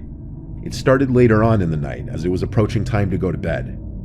My sisters do college online. Crystal takes summer courses, and so she was in her room on her laptop doing work. Morgan and I were just hanging out watching some dumb show in the living room. All 3 of us kind of want to get out of the farm lifestyle. Me especially, since I'm oldest and in the prime of my 20s. One dreaded part of farm life is the predators, though. Not just the animals that come and eat your produce, but the people that come and steal from you. Believe it or not, it happens. It hasn't happened many times to us, but it does happen. We have a few guns in the house for this exact reason. Our 2 dogs outside suddenly started going crazy in the backyard. Something spooked them for sure. I first thing went outside to the yard to see what they were barking at. They both were looking in the direction of the crops, going crazy. I yelled at them to shut up, and they went quiet. I stepped right in front of the crops and listened. I heard a whistling from inside of the cornfield. It was undoubtedly a human's whistling. This was the first time I was experiencing a trespasser on the property with my dad not here. I had to hurry inside to get one of the guns. The dogs started barking again. I told my sisters that someone's outside in the cornfield and I had to go chase them away. They both said that was a terrible idea to go run into the cornfield in the dark, and they knocked some sense into me when I realized they were right. I also realized how downright terrifying that would be. So instead, I went out back to the dogs once more going crazy, barking in the direction of the crops. I aimed the gun into the air and fired off a shot which echoed into the night, silencing the dogs. I also was on some kind of power trip in the moment and screamed out to get off our land as loud as I could. I felt that would have done the trick and went back inside. My sisters were both laughing, which caused me to laugh too.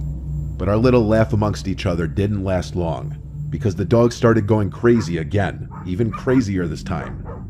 I went back outside, ready to do the same thing again, but I felt my heart skip a beat when I saw the guy standing about 20 feet from the dogs, right in front of the cornfield. He looked at me and I screamed, "Hey," at which point he ran into the cornfield. I started running over and fired another shot into the air. I stopped by the dogs. There was no chance in hell I was going in there. I wasn't about to leave the dogs out here either. I unclamped their chains from the hooks and brought them inside the house. I told my sister someone was sneaking around in the cornfield. So what did we do? We called our dad. He told me I had to be the man of the house and protect my sisters.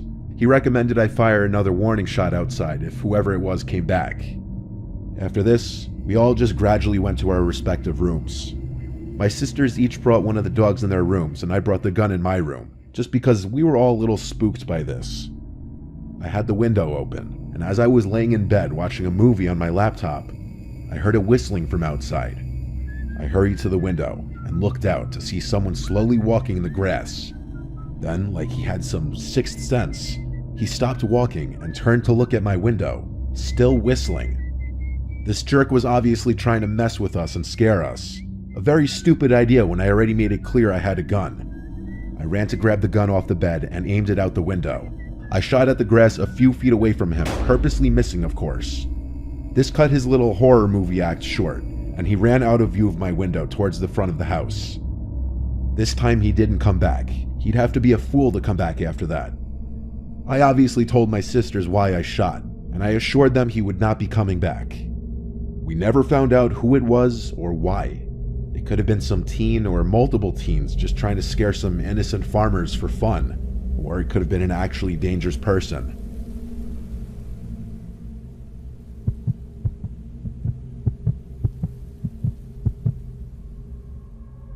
I used to work as a night restock worker at a supermarket in a somewhat rural town. The store was called Great American. It was the biggest and best supermarket in the area. My shift would be as soon as the store would close at 10. I'd work from 10 p.m. to 3 a.m. the latest, restocking the shelves and organizing everything before the next operating day. I of course had the keys to the store for the after hours.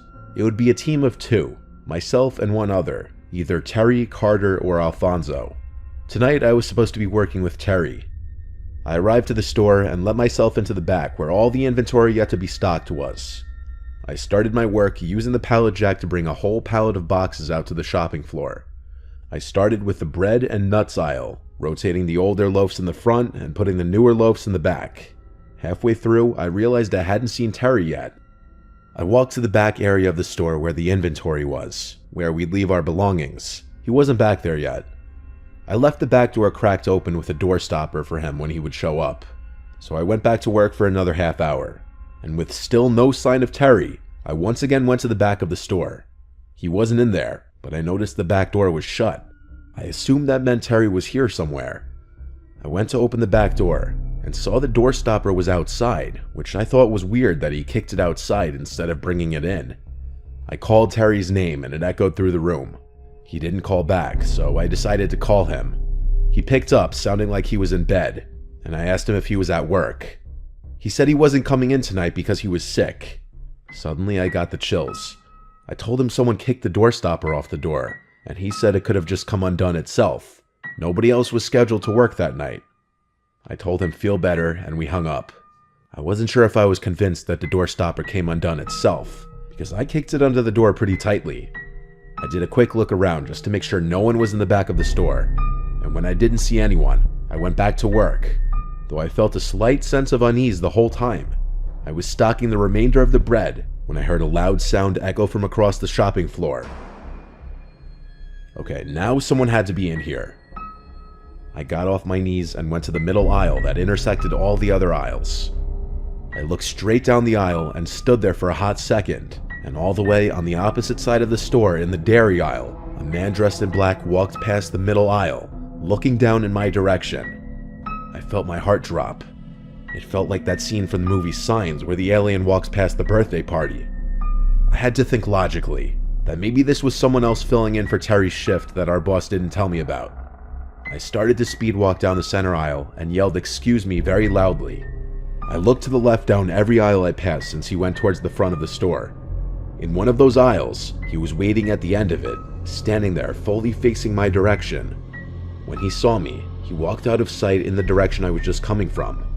I yelled "excuse me" again and started to run down that aisle to catch up to him. I didn't get a good look at his face yet. When I got to the front of the aisle by the cash registers, I looked down the direction he went, and I saw him all the way at the end by the bread aisle. Half his body was hidden behind the shelf. His mouth was hanging open, and he started to wave me over, but he didn't say anything. His face was freaking me out. I attempted one more time to speak to him and said, "Who are you?" And he disappeared behind the shelf. I wasn't being paid enough for this. I went outside to sit in my car and call my boss. He picked up and I told him there was some random freak roaming around the store. He told me to get him out of there if I can, or call the police to get him out. I was not going to attempt to physically remove a crazy person from the store, so I called 911. I waited in my car until a police car showed up. I greeted the officer and asked him to follow me inside. We walked around the place looking for the man, and we saw him at one of the aisles again, creepily standing there again as if playing a game. When the police officer commanded him to come here, he actually listened. He was put in handcuffs, and he was the strangest man I'd ever seen. He kept smiling and looking at me non-stop, licking his lips.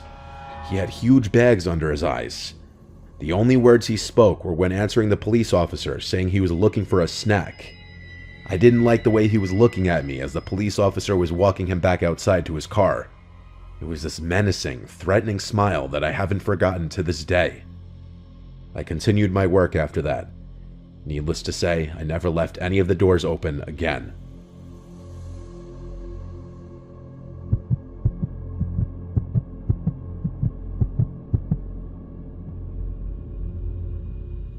A long time ago, I'm talking like 8 years ago, two friends and I, James and Sean, did something really stupid. But at the time, doing stupid things was what we did to pass the time. We're not really friends with James anymore, but Sean and I still talk often, and so oftentimes we'll talk with each other about this story. We were 19 years old. We lived in bumfuck New Jersey. Lots of vacant houses in our old town.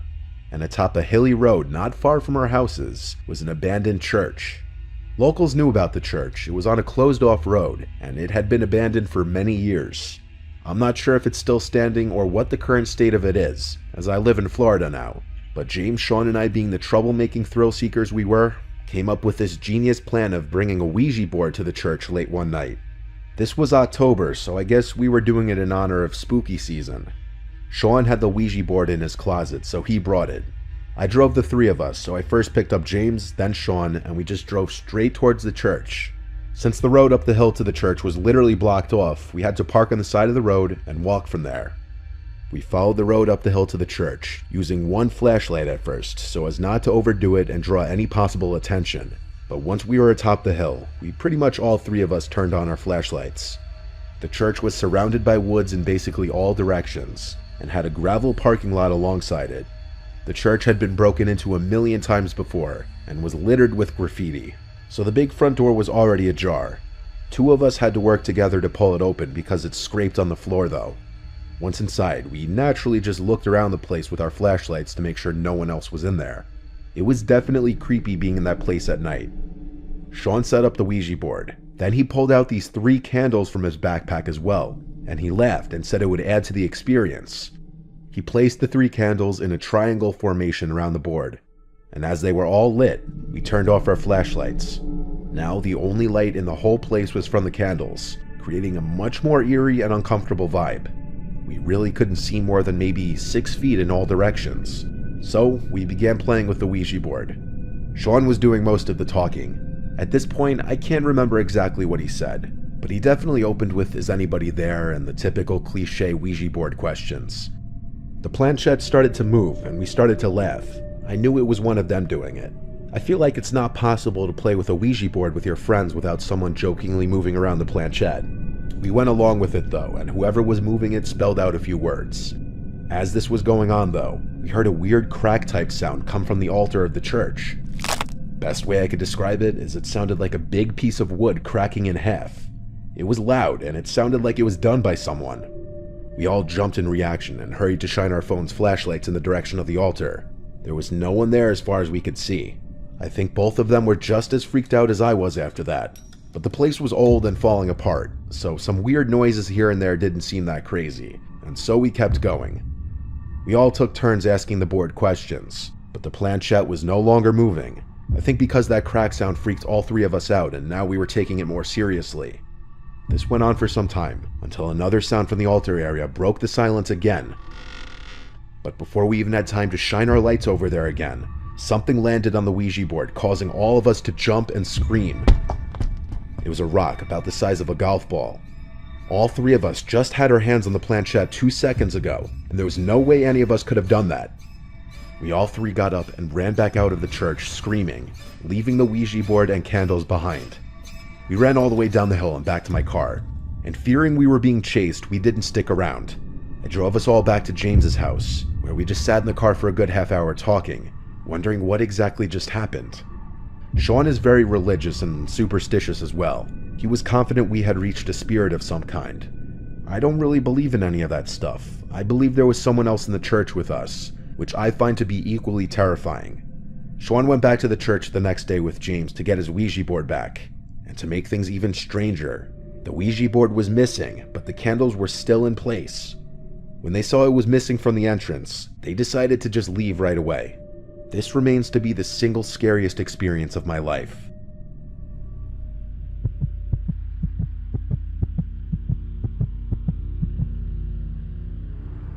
Years ago, I did the night shift at a gas station because I was strapped for cash and needed a second job.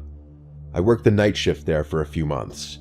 It was around my second or third month that this guy started regularly coming in really late at night, always around 2 a.m. He was about 6 feet tall. He had long, stringy hair.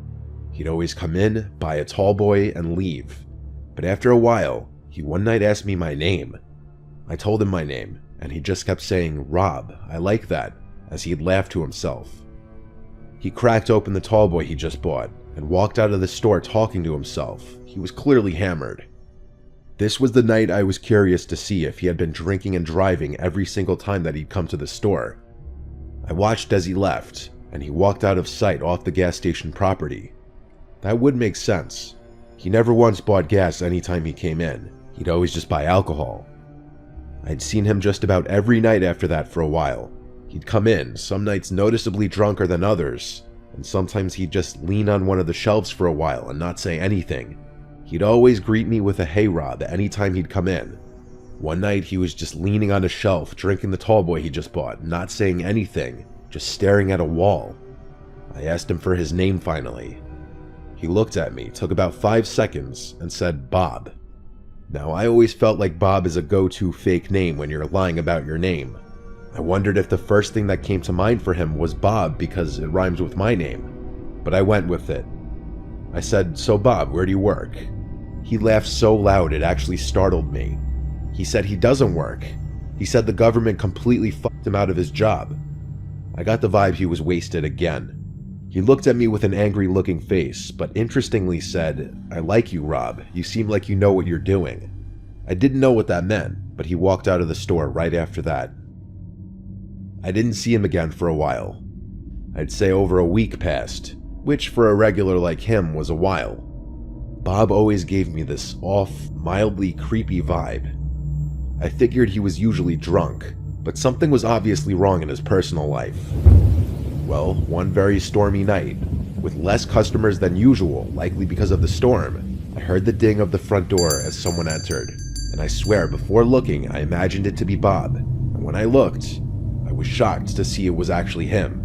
But it was a much scarier version of Bob. He was completely soaked. He wasn't wearing a rain jacket or using an umbrella. He was just in a dark shirt and jeans. His long hair was drenched, and he was just standing by the door, looking straight ahead at the wall.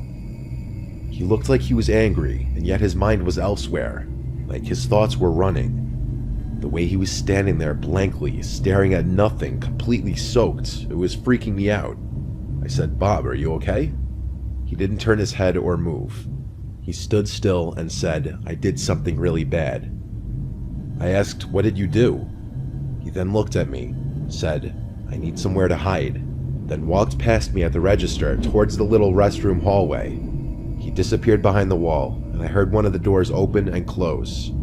I was genuinely getting uncomfortable with Bob now. I didn't enjoy his presence whenever he was in the store, and tonight something was extra off about him.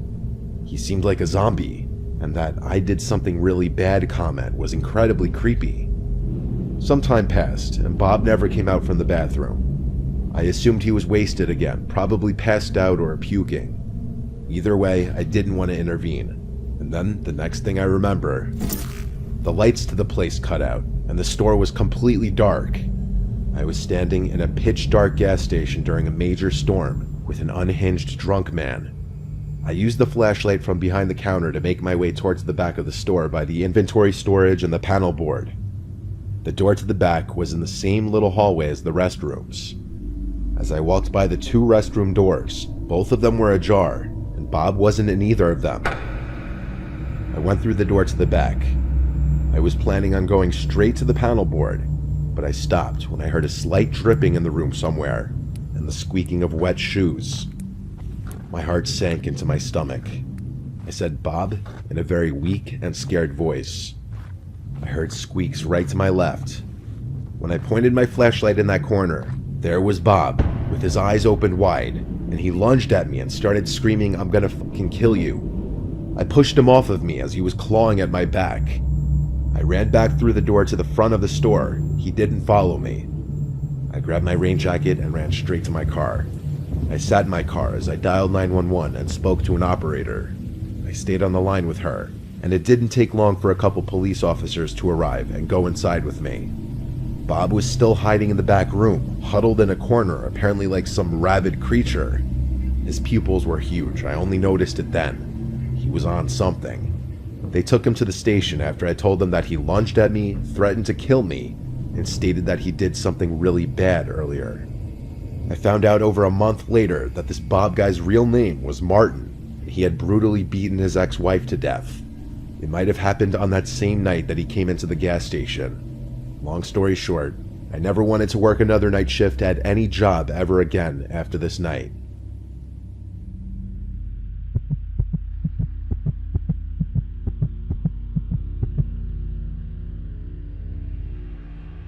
When I was 19 years old, I was still working at a nearby pizza place to help pay for food and gas and stuff. The job was always pretty easy, just taking the order, boxing up the food when it's done, putting it in a bag, and driving it to the given address. I'd done it a million times before, and nothing weird ever happened. It was very repetitive. Tips would usually be around $3 to $5 depending on the distance. Sometimes more generous people would give 10 or more though. I remember this order was just a chicken parm hero and a regular slice. Smaller orders like this usually yielded lesser tips, but I didn't have a choice in which deliveries I did. I was on my way to the address, and of course, the house was apparently on a dead-end block. This block had a more rural feel to it than the rest of the neighborhood. One of the houses had an RV sitting on the grass with a small patch of woods next to it. The other houses looked like little farmhouses. There was a lot more space on this particular street. And then I pulled up to the address. It was this small, weird-looking house with a huge property, though. It sat next to what appeared to be an abandoned house with overgrown grass and shrubs. It was probably around 6 p.m. and it was getting pretty dark out, so it was around the time people would start putting on their lights inside their houses. But all the lights in the house were off, and I noticed the front door seemed cracked open. I began to walk over to the front door, and I heard a piano being played. It sounded like it was a couple rooms away at least, muffled by some walls or a door or something. I knocked on the door and then rang the bell after a few minutes, only the doorbell didn't work. The piano was still playing. I felt weird just walking in, so I walked around the property towards the back. The backyard was a literal mess, things scattered all over the grass. I even saw a broken, rusty chain link fence just sitting in the middle of the yard. I went to the back door and knocked really loud. I looked through the glass of the door and saw nothing except for what looked like a really messy storm room. Clearly these people were not neat freaks to say the least. When nobody answered the back door either, I went back around front and called one of the guys at the pizzeria to confirm the address with him. He took a second to check what he wrote down, and he confirmed that I was at the correct address. So I went back to the front door, pushed it open, and heard the creepy sounding piano music still playing. I yelled, "Pizza's here." The piano stopped, someone yelled, "Over here," then the piano resumed. They were playing this simple yet creepy repetitive song as if on loop. There were also no lights on in this house, so it was almost hard to see in there. I walked straight, getting closer to the sound of the music. The smell inside the house was very musty and off-putting. When I got halfway into, I guess what you'd call the foyer, I felt very uncomfortable. I wasn't going to go any further. I yelled, "I'm by the front door, sir." The music stopped, this time for good, and now there was just silence. I backed towards the door again so that I would be closer to the outside. I was expecting to hear footsteps coming towards me, but no, it was just dead silent. I said, "Sir?" And a voice from another room said, "Yes, sorry, I have trouble walking. Could you just bring it in here, please?" I asked, "What room are you in, sir?"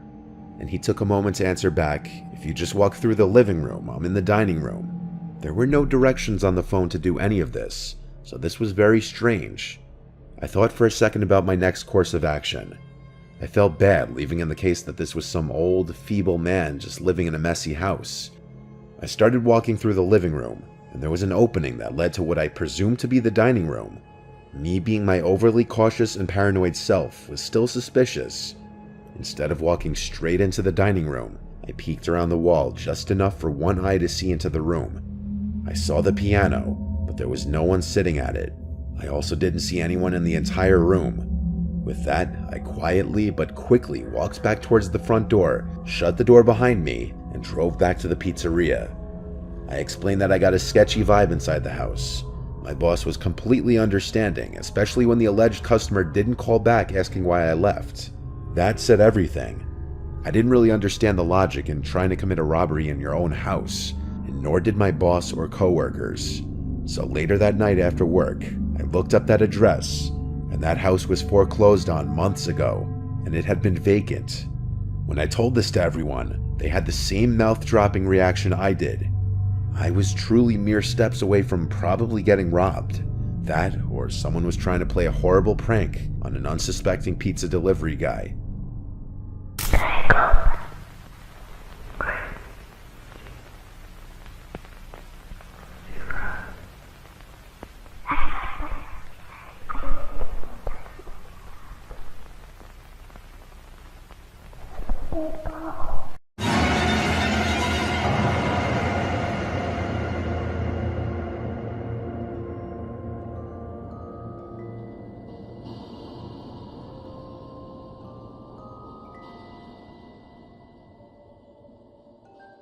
This happened about 7 years ago, ironically on Halloween night. It was pretty late, close to midnight, so all the kids in the neighborhood had already gone home. Even our neighbors across the way had stopped playing their corny Halloween tape. You know, the ones with the creaking door sounds and witch cackling. It was just me and my cousin Q, sitting in the living room. Now, my other cousin, who was about 4 years old, had left her doll laying on the floor, face down. It was one of those baby alive dolls or something like that. The ones with the moving eyelids.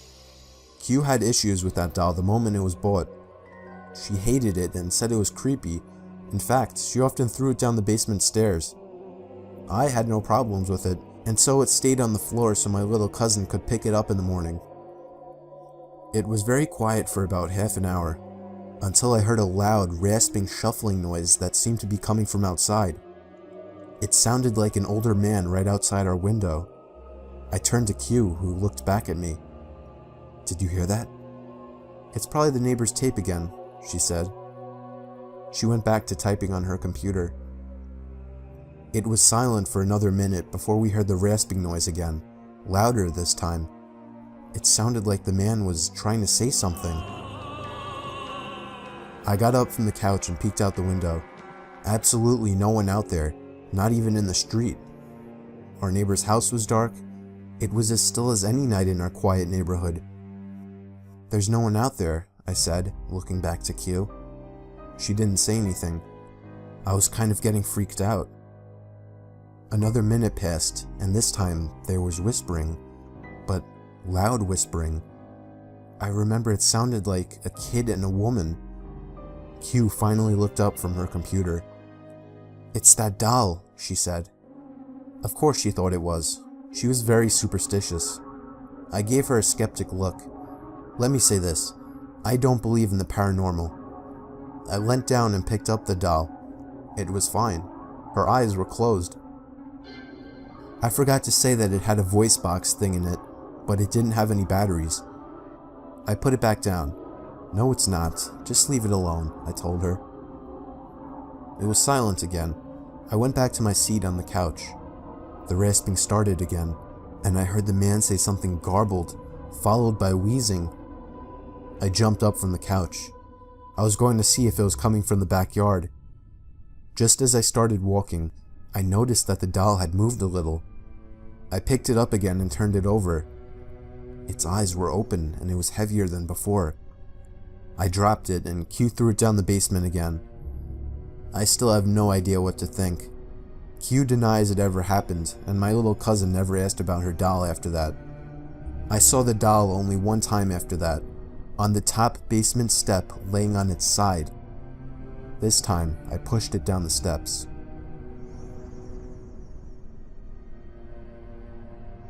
I was up late reading on a cold night. My bedroom is on the first floor, and I live alone in a relatively quiet and wooded area. For that reason, a lot of my windows didn't have any blinds, since it wasn't as if people driving by were able to look into my house. Plus, I like waking up to the sunlight shining in my bedroom. But this one night made me regret never getting blinds in the bedroom. After finally shutting my reading lamp to get some shut-eye, I had a good 2 minutes of silence before I heard the sound of something hitting the window. It sounded like a single tap from a person's fist. I was facing away from the window and didn't want to turn around. I was used to hearing things like tree branches brush up against the walls and windows, but I distinctly recognized this sound to be a fist hitting glass. The thought that somebody might be outside my window watching me frightened me. The fact that somebody would walk all the way onto my property to my bedroom window. I tried to accept that maybe it was just a tree branch, but a second and single knock at the window confirms my fear. It was a fist hitting the glass, and somebody was outside my window. I figured that if I just ignored it, they would go away. Maybe it was just some punk trying to mess with me. If they thought I was sleeping, they would get bored. Another knock at the window came, and I desperately tried to just stay still and show no reactions. But when the fourth knock came routinely, I decided enough was enough. I should confront this jerk like a real man. I turned to the window, and just barely caught a glimpse of a black shadow quickly moving under the window. For some reason, actually seeing something at the window killed any courage I had, and I ran to the kitchen phone and called the police. They said they would have an officer over in 10 minutes. When I hung up, I saw something in the corner of my eye. I turned my head and saw somebody standing outside my kitchen window, surely looking at me. Only for a second though, because as soon as I noticed, he took off. Somebody was watching me through all the windows. Then I received a disturbing phone call. It was my neighbor, who also happens to be my best friend. He happened to notice through his window that 3 people dressed in black walked onto my property earlier, one of them with a sharp, shiny object in his hand. This only made me panic even more. I ran upstairs where I knew I couldn't be watched and hid in the bathroom. I heard constant single knocks at the front door downstairs. No way it was the police. I just prayed they would get there in time, and thankfully, moments after the knocking stopped, I heard heavy banging at the front door, followed by someone screaming police. It turned out to be the cops, but whoever the 3 men were already gone into the woods. It might have been more than 3, I don't even know.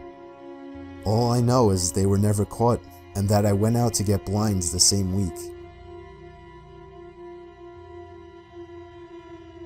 My parents are divorced and I was living with my dad. I'm an only child, so the only time I was around kids my own age was when I was out making friends with kids on the block. There was this one kid that lived on the corner of my block. His name was Tom. I met him while riding my bike. He strangely invited me over to shoot some hoops with him, so I did. He was a lot older than me. I was 12 and he was 16. I found out after hanging out with him a lot that he was an only child as well, and that he also lived with his dad. At first, I found him very relatable. I gave him my phone number and he would call to hang out. Sometimes he would come over and play video games. But then he started getting weird. He would call non-stop. If I didn't answer, he would begin to leave annoyed messages. He would call 5 or 6 times before coming over and ringing the bell. If my dad wasn't home, I usually didn't answer it. But when he was home, he would force me to hang out with Tom, even though I told him he was creepy. I biked with Tom back down to his house while pretending to listen to him babble on about stupid shit. This kid would never shut up. I needed to find a way to get him to stop looking for me. Then, for the first time, he invited me into his house. I really didn't want to go in, but it didn't seem I had a choice. The second I walked into the door, the foul, disgusting odor of his house filled my lungs. Clothes were tossed all over the floor, broken glass in one corner of the room, and what looked like coffee stains on the wall. It was the most disgusting place I'd ever seen. And then, a huge, shady-looking man walked out from another room. He looked at me with a very intimidating look. I felt myself backing up away from him, until Tom introduced him as his father. The man just gave me a big grunt and stomped off into another room. It was official, this kid was a fucking creep. I needed to get away from him for good. I decided I didn't even want to be in that house anymore and just made up some excuse to go. I think that I said that I forgot I had a doctor's appointment, and at that moment, his smile slowly faded as an unhappy, if not extremely angry expression crossed his face. He didn't even give me any response. He just looked at me with this unnerving stare. I left in a hurry and ran back down the block to my house. The door was locked, surprisingly. I unlocked it with the key my dad made me carry and found that he wasn't home. I really wanted him to be home. And then I found a little sticky note on the fridge saying he was called into work for a possible storm emergency. So that night before going to sleep, I checked my email for a response from somebody on eBay, but instead I had about 5 new emails all titled in capital letters, and they were all sent from an email named tomtom20@aol.com. It was him. I never gave him my email and still have no idea how he got it. One of the emails was titled, "You made a mistake." Another was titled, "I know where you live," and the rest were filled with profanity and threats. I was only 12 and was extremely intimidated by this, so I was ready to call my dad, but as soon as I was heading to the kitchen phone, I heard the sound of rustling bushes outside.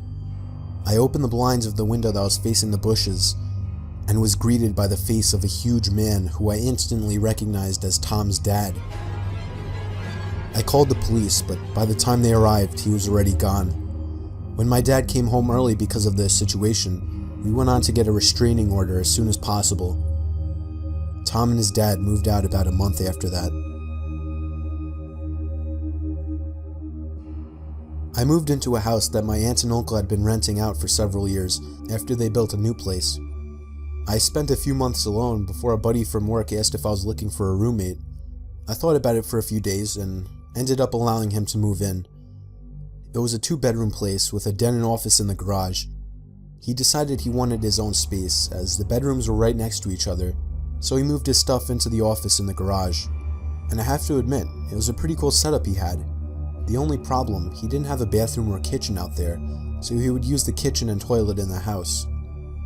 We worked different schedules, so I would often leave the house unlocked for him. One night, I went to my girlfriend's house for dinner. After I got back, I decided to grab a 6-pack of beer I had bought the previous night. When I opened the fridge, my beer was gone. I assumed it was my roommate and went into a blind rage. I stormed out into the garage and slammed his bedroom door open. He was sleeping and rolled over. I screamed at him, asking why he drank my beer without asking. He said he didn't touch my beer and rubbed the sleep out of his eyes. Having lived with him for a while, I was pretty good at judging when he was lying. I felt he was telling the truth. My heart sank as I came to the realization that somebody had stolen our beer from the fridge and whatever else. We went back into the house and made sure everything was in its place. The TV was there, all the furniture. It wasn't until I went into my bedroom and realized my $2,000 laptop was gone that we began to panic. My buddy called the cops and we searched high and low for the beer and laptop, thinking I might have misplaced them. We soon gave up and began to search the yard for whoever had done this. We didn't live alone in this house though. There was a room that had been built on several years after the house was built. My aunt's dying mother spent her last couple of years living there, as it was easy for my aunt and uncle to care for her during her sickness. When she died, they began to rent the room out to a strange woman, before eventually moving out themselves and renting the rest of the house out. The woman remained there until we moved in, and my aunt and uncle had their concerns with her. They believed she was a drug addict, which became evident to us during our stay there. She behaved erratically, and we would hear strange noises from her end of the house all hours of the night. Her brother moved in several months after we did, which was strange because her place was a 1-bedroom suite. We figured he just slept on the couch or something. He was even weirder than her though. He wouldn't acknowledge me when I pulled up into the driveway while he was sitting having a smoke. Trying to make conversation with the guy was pointless. He basically just stared through your soul. One night he even asked my roommate if he could score him drugs. That night during our search for the burglar, we went out to the garage door, only to find bare footprints in the snow. The footprints led from their suite door to our garage door. We put 2 and 2 together and began banging on their door. We said we knew it was him, and he better answer the door. Someone inside lifted the curtain and made eye contact with me, which to this day still gives me chills. The cops showed up and took down all our information. They scoured the house and found nothing and no one. We showed them the footprints and explained that the people living in the suite were drug addicts. We gave the officers their names. They ran their names in their cruiser and came back to inform us that the man had a warrant in another province and was convicted of breaking and entering several years back. The cops knocked on their door for several minutes and identified themselves as police officers to no avail. They informed us that because the warrant was from out of province, and technically the man hadn't committed a crime, there was nothing they could do about it. The cops left and it was 1 a.m., so my roommate and I went to bed. The door that connects the 2 weirdos' suite and my part of the house can only be locked from their side of the door. I completely forgot about this before falling asleep. During the night, I heard footsteps outside my door and a few loud bangs. My doorknob began to shake violently. I was barely awake and brushed it off as my roommate. Luckily, I always lock my bedroom door at night. The next morning, I asked my roommate what was so important at 3 a.m. that he would need to try and get in my room. He told me he slept through the night and hadn't even got up to go to the bathroom. My heart sank. I told him what had happened during the night. I have never been more glad that I locked my door at night, due to some silly childhood fear that I've held onto into adulthood. To this day, I wonder what would have happened if I left my bedroom door open and that man got into my room. Needless to say, me and my buddy moved out of that place a few weeks later.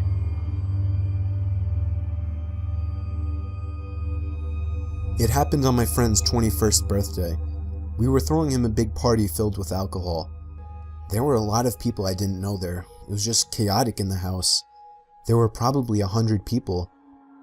But even in all the chaos, I noticed one shady character that stood out. There was an older man sitting in the corner of the room, just kind of watching everybody drinking and dancing.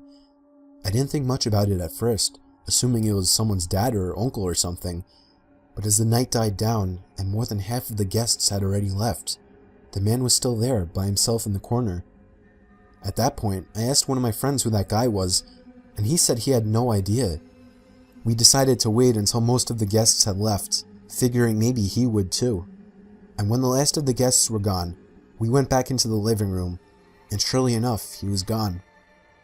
I felt relieved immediately, even though it wasn't even my house. That man just seemed so out of place, and it was downright creepy. Me and a couple of other friends slept over that night. I slept on the couch in the den. Falling asleep was easy with all the alcohol running through my veins, but staying asleep was a problem. I woke up in the middle of the night, feeling insanely thirsty and having to go to the bathroom. I first went to the bathroom since it was closer, and then went up to the kitchen and got a glass of water. When I went back down to the den and laid back down on the couch, I noticed that the sliding door to the coat closet across from the couch had been slightly slid open.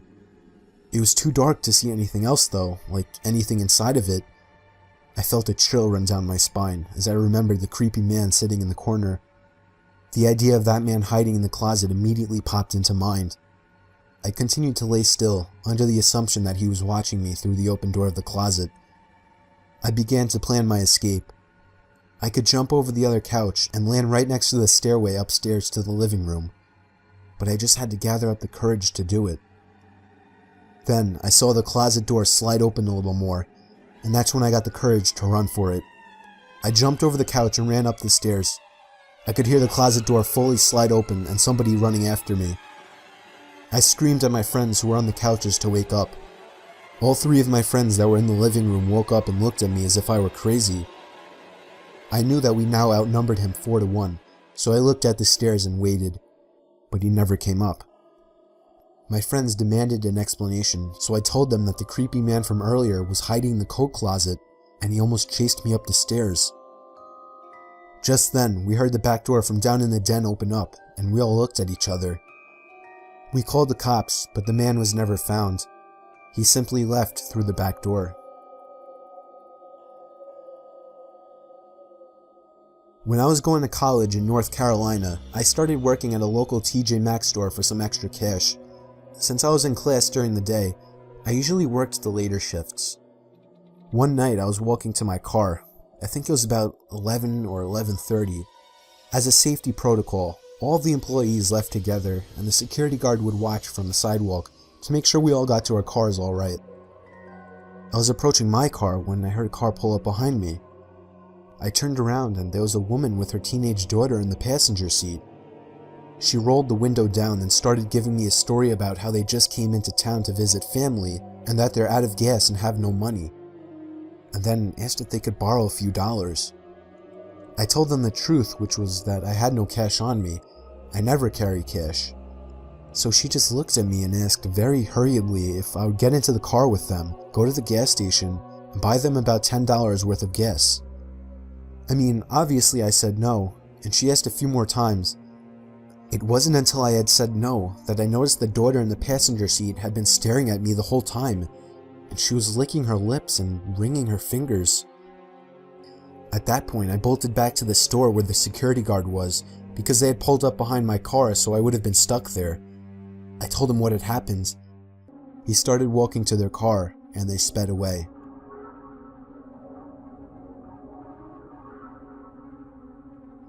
Working the night shift always sucked. I work in an office building and would constantly do the night shifts since it was the only time it would work out for me. I was just about always the only person on the floor I worked on, possibly in the whole building. There would always be a kind of eerie feeling to being in such a big building with most of the lights out and absolutely no one around. But on the upside, it was peaceful and less stressful, and I was able to get a lot of work done. There was this one night though. It was a Friday night, around 2 in the morning. I was typing away on my keyboard when I heard a noise from outside my cubicle. It sounded like just a random crack from the walls or something. It's unusual in this building, but I didn't get too concerned about it. I resumed typing away and was once again interrupted by a sound. This time, the sound of a computer starting up. It caught me off guard. I was sure nobody else was working the night shift. I stood up on my chair to get a view over the cubicle walls. The glare of a computer screen in the dark was visible in a cubicle on the opposite side of the room. Then I did something stupid, something I regret. I asked if there was anybody there in a yell, hoping to get an answer from a fellow employee, but instead, I saw the glaring light of the computer monitor across the room turn off, and there was once again nothing but darkness on that side of the room. I started getting nervous. I turned off the lamp and computer screen so that I wouldn't give away my position to whoever that was. I crouched down and tiptoed out across to a nearby cubicle. There was just utter silence. I sat waiting for something to happen for God knows how long, but I eventually decided the coast was clear. I tiptoed down past all the cubicles until I reached the opening near the exit door to the stairs and elevators, and that's when I realized that my fearful suspicion was true. There was a man crouched down behind a plant in the corner of the room, dressed in all black. I felt my heart sink as I noticed him, but it didn't seem like he knew that I noticed him. I turned back to the stairway door. There was no way I was going to wait for the elevator and take a chance. I casually opened the door and closed it behind me, proceeding to walk down the stairs. After making it down about 2 flights of stairs, I heard the door above me push open aggressively, followed by manic echoing footsteps coming fast down the stairs. I raced down the stairs, running as fast as I could, all while the footsteps above me were getting louder. I finally made it to the first floor, raced through the lobby, and out the front door. Whoever was in there didn't follow me. I immediately called the cops, along with one of my bosses. My boss said no one was scheduled to work except for me. The cops scanned the place from top to bottom. There was no one in there. I couldn't help them out with any description other than he was wearing all black. I did continue to do the night shift for about a week after that, with my boss allowing me to lock all possible entrances to the floor, including the elevators. But I still wasn't comfortable with it, so ever since, I've been doing the day shifts.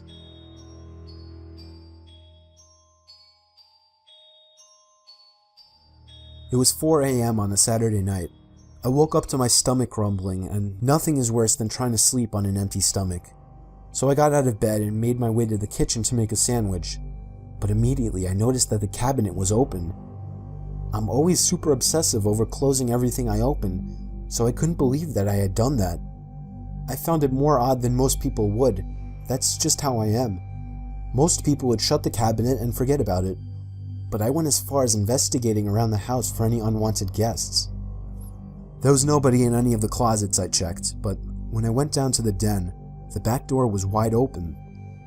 I was certain now that someone had been in my house.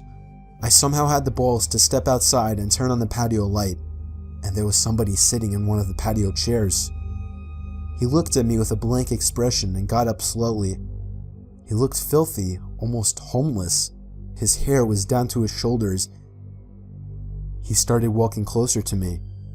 I couldn't tell what his intentions were, and I kinda just stood there, almost taking him as harmless. But he suddenly lunged at me, and I barely had time to shut the door and lock it. We stared each other down for 10 seconds through the glass, until I finally realized I should be taking that time to call the cops. I ran to the kitchen to get the phone, and as I was dialing, I noticed when I got back that he was already gone. I still called the cops, but nothing was ever found of the man.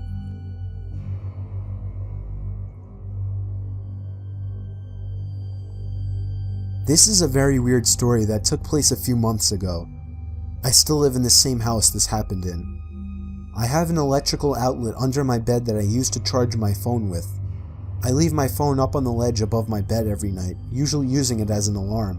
However, something strange started happening on a Monday night in February. I woke up to my alarm clock blasting.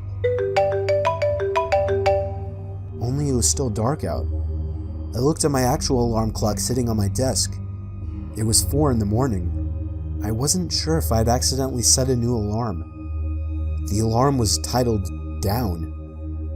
I unset it and went back to sleep, not overthinking it. The next night, I woke up again to the sound of my phone's alarm clock blasting. I saw that the time was 3 in the morning, and the alarm clock title was set to Beneath. No way had I set that alarm. I would remember something like that. I figured my brother was playing a joke on me somehow. The next morning, I told my dad to tell him to stop messing with my alarm clock, that it's interrupting my actual sleep on school nights. But he swore on his life that he had never touched it, and I kinda believed him. That night I put a password on my phone and wrote it on a sticky note just for safekeeping. I hid the sticky note on the wall behind my bed and made sure no extra alarms were set. The only one was set for 8 a.m. I fell asleep, but once again, I woke up to the blasting alarm clock in total darkness. 2 a.m. The alarm was titled The. I was a little freaked out now. Something was really wrong with my phone. I was sure someone was hacking into it. The next day I left it off for the whole day in hopes that whoever was messing with it would forget about it. And that night I used my actual alarm clock on my desk as an alarm instead. I set it to 8 a.m. and went to sleep, but when I woke up, there was once again no sunlight. My alarm clock was off, so I couldn't see the time. It was my phone. It had been moved to the ledge, but the alarm clock sound wasn't the usual marimba. It was some kind of distorted screaming sound.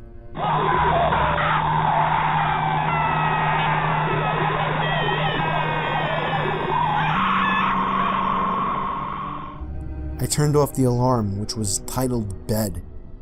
It was 1 in the morning. I was laying there clueless, not knowing what to think.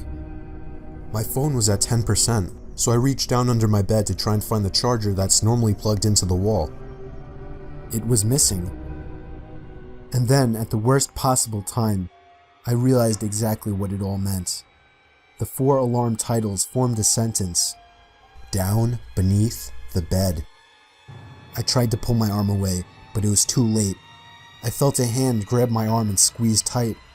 I screamed as loud as I could, loud enough for all the neighbors to hear. I heard my parents' bedroom door open and footsteps running over to my room. My door opened and my dad barged in with a baseball bat. He saw that I was being pulled down to the edge of my bed. My dad reached under my bed and grabbed a hold of the man hiding under. He knocked him out with the bat and called the cops. The man clearly didn't plan that out, as he basically trapped himself under my bed. Police told us that he was a registered sex offender who had been arrested 10 times. He's extremely messed up in the head, and clearly gains pleasure from messing with and scaring his victims. It scares me the most that he was in our house and under my bed for 4 days.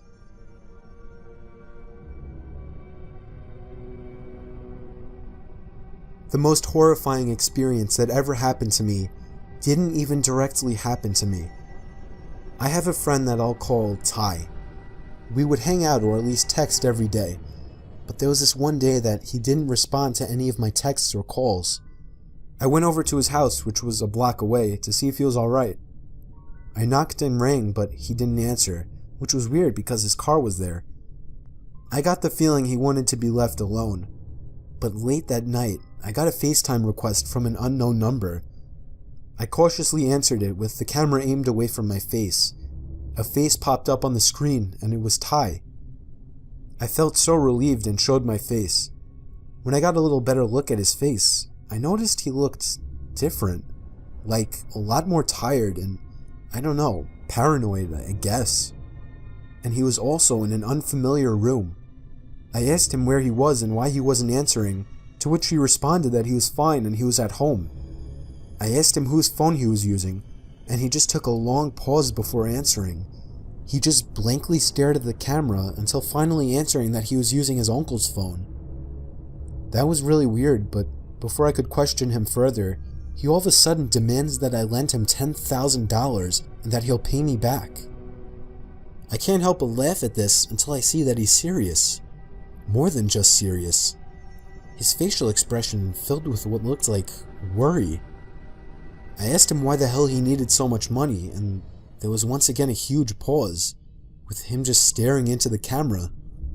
He finally says he has to go, and with that, the call ended. It was probably one of the weirdest and most unnerving experiences of my life. I had never seen him act so weird. Something was clearly wrong with him. But it was late, and I figured I would just go over to his house tomorrow and talk with him. The next day, first thing in the morning, I went straight over to his house and rang the doorbell about 10 times. He didn't answer. I eventually gave it up as a lost cause. If he wanted to act sketchy, that was his problem. But late that night, around the same time, I received another FaceTime call from another unknown number. I answered it, and it was again Ty. But this time, he looked like shit. His hair was a mess. He had a cut on his forehead. He had bags under his eyes. I didn't understand what the hell was wrong with him.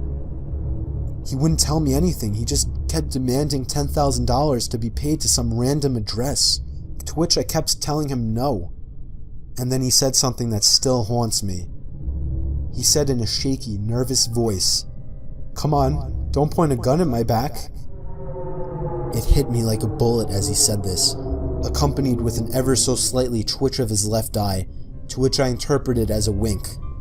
But then the call ended abruptly, and I can only imagine what was going to happen to him. By some miracle, I remembered the address and sent the cops there right away. It was an old abandoned house on a basically deserted block miles away from my house. They found Ty in the basement, beaten senseless and barely alive, but they got to him just in time. The sicko that did this to him was already long gone. Ty doesn't like to talk about it, but the most he told me was that he was walking home before everything went black, and he woke up in a dark basement.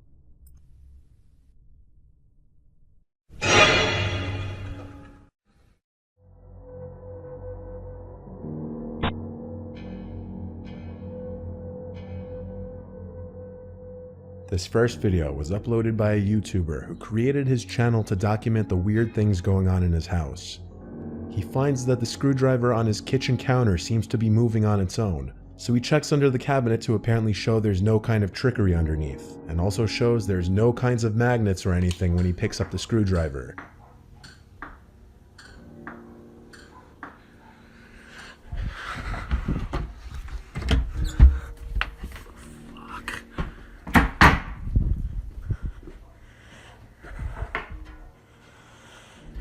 After that, stomps can be heard from above him in the attic, so he goes up there to check.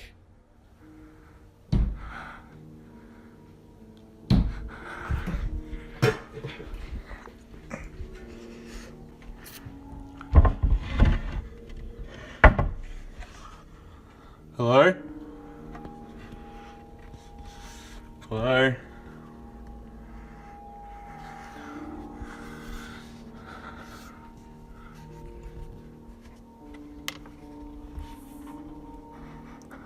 After finding nothing, the video cuts out. Randonautica is an app that sends you on a random adventure to explore the world around you. The app randomly generates a point on the map that you have to follow the way to. People have been reporting finding weird and paranormal things at their destinations, such as in this video. The app sent the person who recorded this video to a ditch in the middle of nowhere by a highway. Inside of the ditch, he found one tricycle and one small bike with training wheels. At the end of the video, very faint children's laughter can be heard.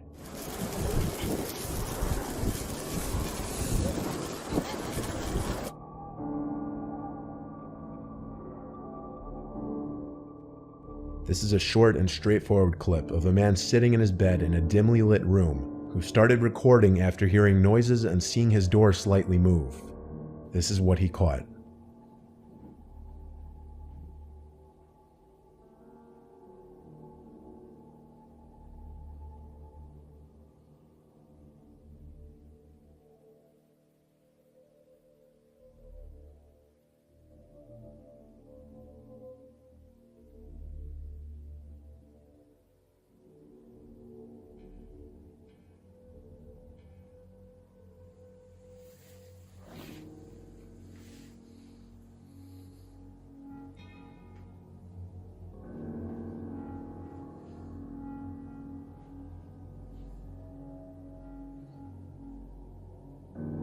The man was brave enough to get up right away and check the darkness outside of his bedroom, only to find nothing.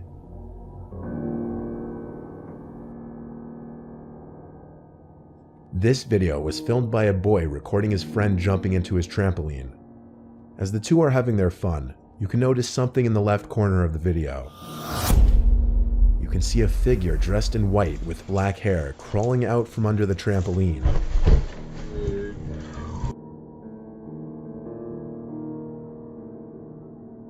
To this day, the two say they have no idea who the person was. This footage was taken by YouTuber Franco TV, the location being the Old South Pittsburgh Hospital in Tennessee, regarded as one of the most haunted buildings in America.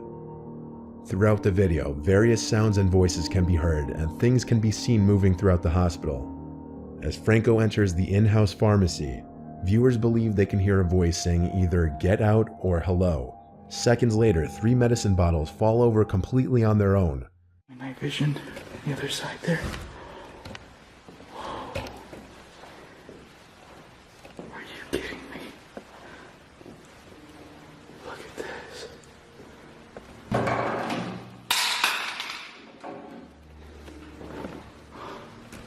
No freaking way.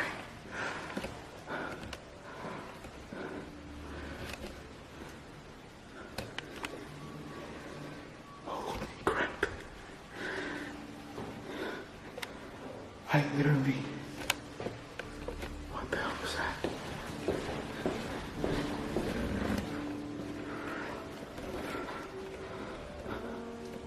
All these bottles just got pushed down. Frontwards and backwards.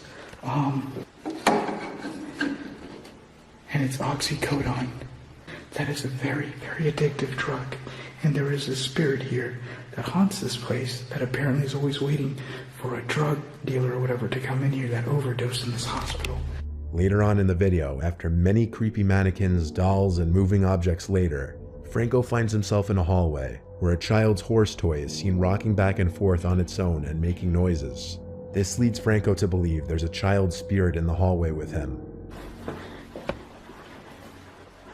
Oh my god. That horse is moving.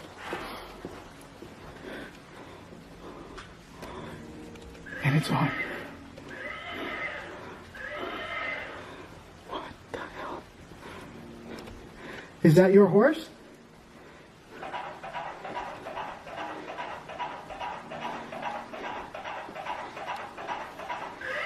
Do you like playing with the horse? I feel like this is like a child spirit in this room. And it oddly got actually cold. The video truly does make this hospital seem like a hotbed of paranormal activity. This is the video a Redditor captured of their baby. The baby seems to be struggling to hold onto the remote, as though an unseen presence is trying to grab it from him. The baby even says no and stop.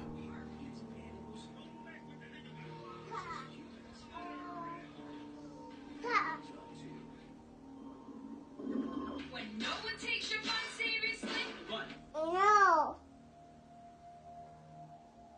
If that doesn't convince you, the truly shocking part is towards the end of the video here, where the remote can literally be seen flying out of the baby's hands to the left, only for him to reach and grab it to stop it. So was this a setup by the parents, or was something else really in the room trying to grab the remote from the child? This is another video involving a baby, this one captured on a baby monitor. Throughout the video, an orb can be seen hovering over the baby's crib. However, on a few separate occasions, the baby's legs can be seen being pulled by something, though you can't see by what.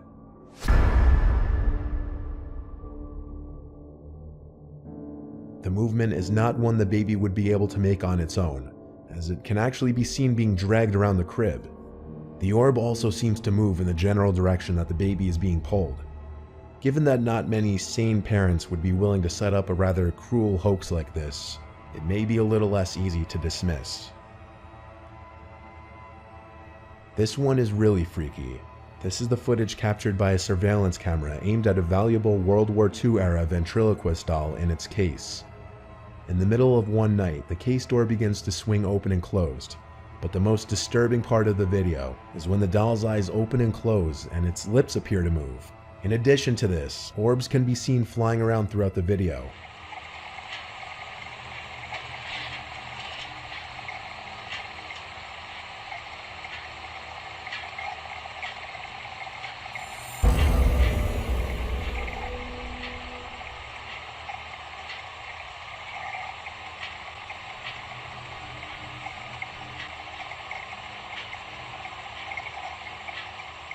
How would you personally try to explain this one? Most new cars these days come equipped with high-tech camera systems, some of which can detect when a person is present around the car to help the driver stay more aware and avoid hitting anyone. But what if your car detected someone that wasn't there? This man took out his phone and began to record when he noticed on the dashboard of his M3 that the car was sensing the presence of a person in the front right of the car. However, there is no one visibly standing out there. This could seem like a scene straight from the movie Bird Box.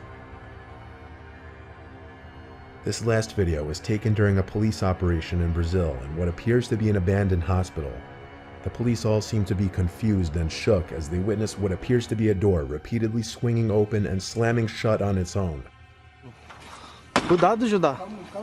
Cuidado, mano. Que é isso, mano? Mano, não tem nada. Caralho, mano. Que é isso, bicho? Caralho, mano.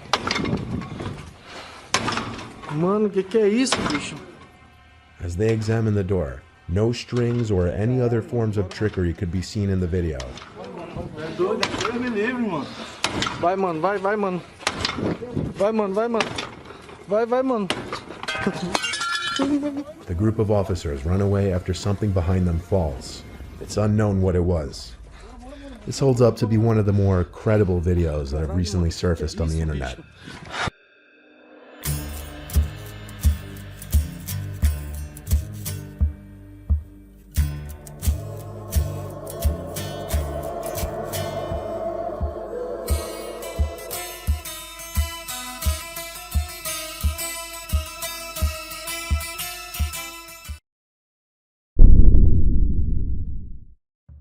So throughout history, there have been some ferocious creatures that have roamed the earth, and it seems the biggest and most dangerous have since gone extinct. For this list, I won't be including very well-known animals such as the Spinosaurus or T-Rex, or for the most part, any other dinosaurs. Number 10, Gigantopithecus. This creature was a monstrous ape, closely related to the orangutan that roamed the bamboo forests, jungles, and mountains of China, India, and Vietnam during the Pleistocene time period. It was a vegetarian, but still probably not a sight for sore eyes. It could grow up to 3 meters tall and weigh up to 1,200 pounds. Its strength was undoubtedly extraordinary and probably kept it safe from most predators, and it probably would not hesitate to use its strength against a human who got too close for its comfort. It went extinct 300,000 years ago, possibly due to overhunting by early humans, or as the result of climate change. Number 9, 3-foot-long scorpions. Officially known as Pomanoscorpius, these creatures were very similar to today's scorpions, but could grow up to a meter long and were armed with sharp claws and a venomous stinger. It's not known how deadly the venom was, but considering the large amount it injected with each attack, it was more than likely very deadly. During the time period that these things were around, there were also giant roaches the size of house cats, dragonflies the size of hawks, and millipede relatives up to 3 meters long. Number 8, giant crocodiles. If normal crocodiles weren't bad enough, there was once a creature now known as Parasaurus, which was more than twice the size of a regular crocodile. It lived in South America 8 million years ago, and would grow up to 13 meters long. That's more than twice as long as the largest species of crocodile alive today. It would be fully capable of swallowing a human whole. These giant crocodiles were capable of fighting T-Rexes and winning. Number 7, Quetzalcoatlus. Undoubtedly the most horrifying living thing to ever come from the sky, these creatures were gigantic predatory birds standing at about roughly the same height as a giraffe. Some of them had wingspans of 12 to 15 meters, making them as large as a small plane. What was rather strange about the creatures were their body proportions. They had ridiculously long legs, necks, and beaks, and very small bodies, as well as relatively short wings. Scientists believe that they did not hunt in the air, but rather walked on the ground hunting for any animal they could catch and swallow whole, and that may have included dog-sized, or maybe even man-sized creatures. Number 6, Megalodon. This enormous, extinct creature is the biggest species of shark to have ever existed. It's generally thought to have looked similar to the modern great white. However, while a great white shark can grow up to be 20 feet long and over 7,000 pounds, Megalodon was estimated to be 60 feet in length, weighing anywhere from 50 to 100 tons. Megalodon only died off about 2.6 million years ago. This means that he often interacted with animals that are still around today, like giant sea turtles, porpoises, and even whales. If these guys were still around, it would just be one more reason to stay out of the ocean. Number 5. Gorgonops. Before dinosaurs came along, the planet was still full of giant, horrifying monsters. A prime example is Gorgonops, an animal that lived 260 million years ago, way before the dinosaurs became the dominant predators. At around 6 to 10 feet in length, Gorgonops was such a fast and vicious predator that it quickly rose to the top of the food chain. Of course, it also helped that Gorgonops had massive canines so large they nearly protruded beyond its lower jaw. Number 4. Terror birds. These birds were the top predators in South America and parts of North America during the Miocene, Pliocene, and early Pleistocene periods before they were replaced by big cats and other carnivorous mammals. Unlike Quetzalcoatlus, they were unable to fly, but could run very fast, some speculate as fast as a cheetah, and of course they were very large, with the largest of the species growing up to 3 meters tall and weighing up to half a ton. Their main weapon was their head, which could grow up to a meter long, allowing them to swallow prey as large as a dog in one single gulp. However, thanks to the hooked tip of the bill, which was used as a weapon, the terror birds could kill and devour prey much larger than a dog, including horses, camels, and humans, if they were around at the time. Number 3. Titanoboa. Being the largest snake to ever exist, Titanoboa grew upwards of 15 meters long and weighed over a ton. It lived in the warm climates of the tropics 60 million years ago.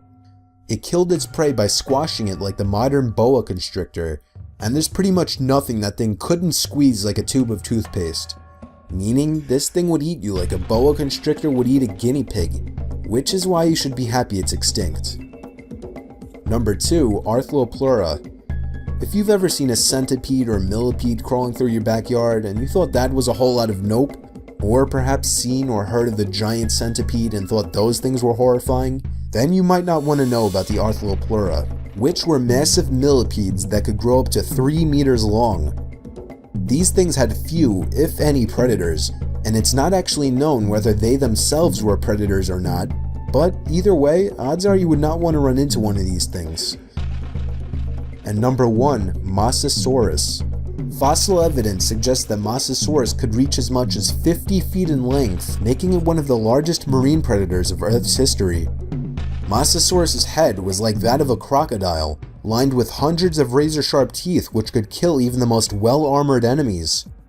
Almost 3 times the size of the Leoplerodon, which was perhaps the next most ferocious sea predator, the Mosasaurus would be capable of eating a small boat in one bite today.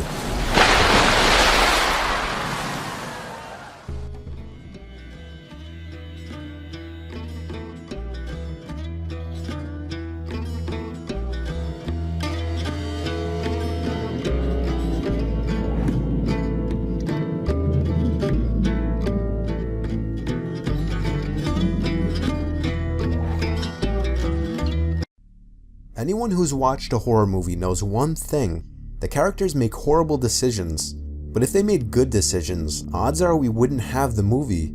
So here are some horrible decisions made by characters in horror movies, and I hope it goes without warning that there are spoilers ahead. Number 10. Jeepers Creepers checking the pipe. After practically being chased by a terrifying lunatic truck driver in the middle of literal nowhere, our main protagonists, Dari and Trish, spot the shady, sinister-looking character who was driving the truck, depositing what looks like a rolled-up corpse into a pipe at the side of the road. What the hell is that?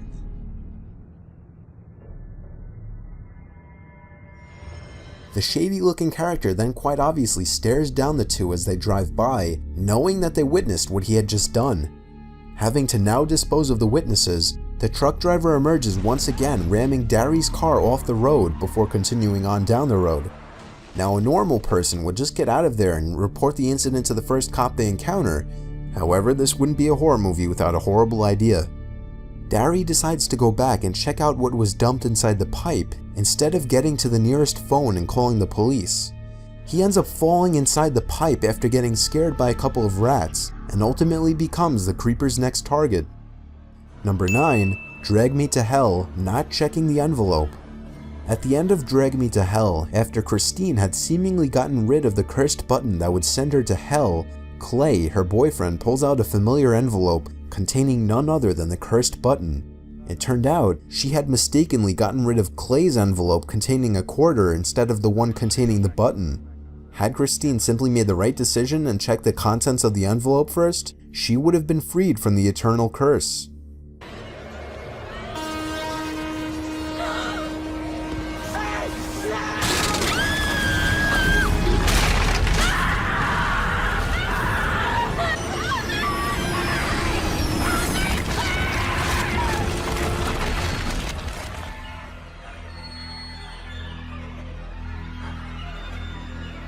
Number 8. The ending of I Am Legend. At the end of I Am Legend, Robert Neville decides to sacrifice himself by putting the antidote into Anna's hand and putting her and her son into a reinforced coal shed before pulling the pin off a grenade and blowing himself up along with the rampaging Darkseekers.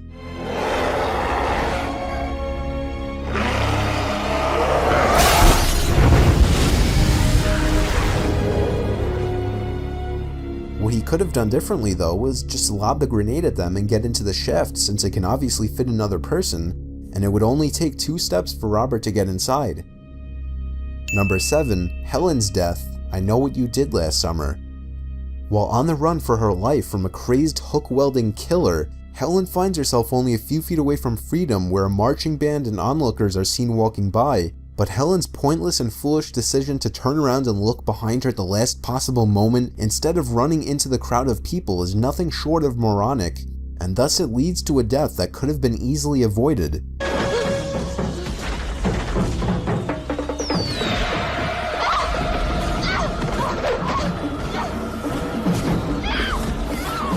Number 6. The Hand Trap, Saw 2. Addison's death is one of the most easily avoided in the entire Saw series. Inside of a glass box with 2 holes in it is an antidote. If Addison were to walk to the other side of the box, she would have seen a lock with a key sticking out of it, which in turn would have unlocked the box and allowed her to access the antidote without harm.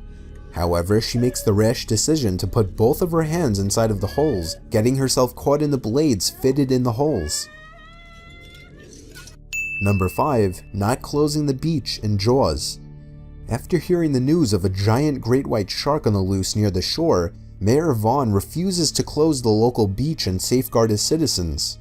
Look, we depend on the summer people here for our very lives. You are not going to have a summer unless you we're finished. We're not only going to have to close the beach, we're going to have to hire somebody to kill the shark. I mean, we're going to have to tell the Coast Guard. Mr. Vaughn, you have to contact the shark research. Deciding tourism income is more important than the actual safety of those tourists, Mayor Vaughn soon learns of the consequences for his greedy mistake.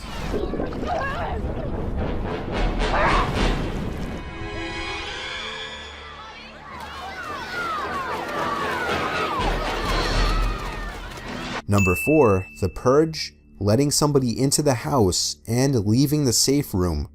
There were so many horrible decisions made in this movie that it would be hard not to include more than one.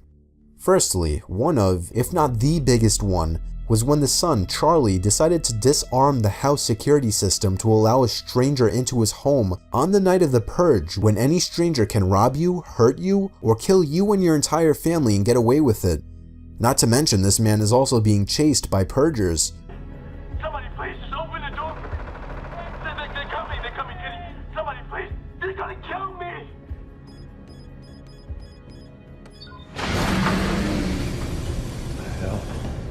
This idiotic decision is of course what led to everything afterward in the movie, including the death of Charlie's own father.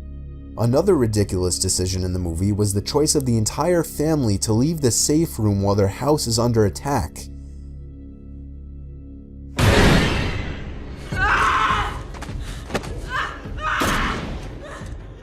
When a load of maniacs are set to break into your house baying for blood, and you have a perfectly good safe room and a bunch of guns at hand, surely it makes sense to hold up there and blast away whoever so much as breathes near the door. But that would be too logical for a horror movie, so the family splits up, making themselves easier to pick off one by one.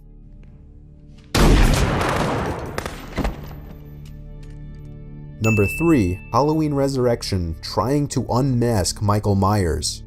In the beginning of the 8th installment of the franchise, Laurie Strode finally captures Michael Myers. As she gets ready to cut the rope that he's dangling on and end her nightmare forever, she decides to unmask him and see if it's really her brother. She fails to realize that even though he's hanging upside down, his hands are still free.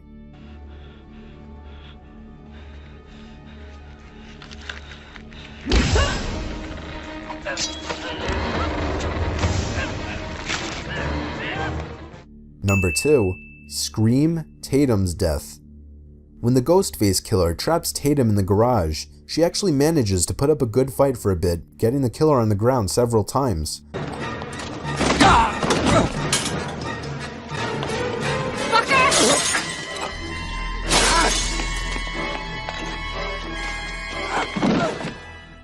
However, instead of kicking the killer while he's down or looking for something to use as a weapon in the garage, she decides to crawl out a pet door, which is clearly too small for her to fit into.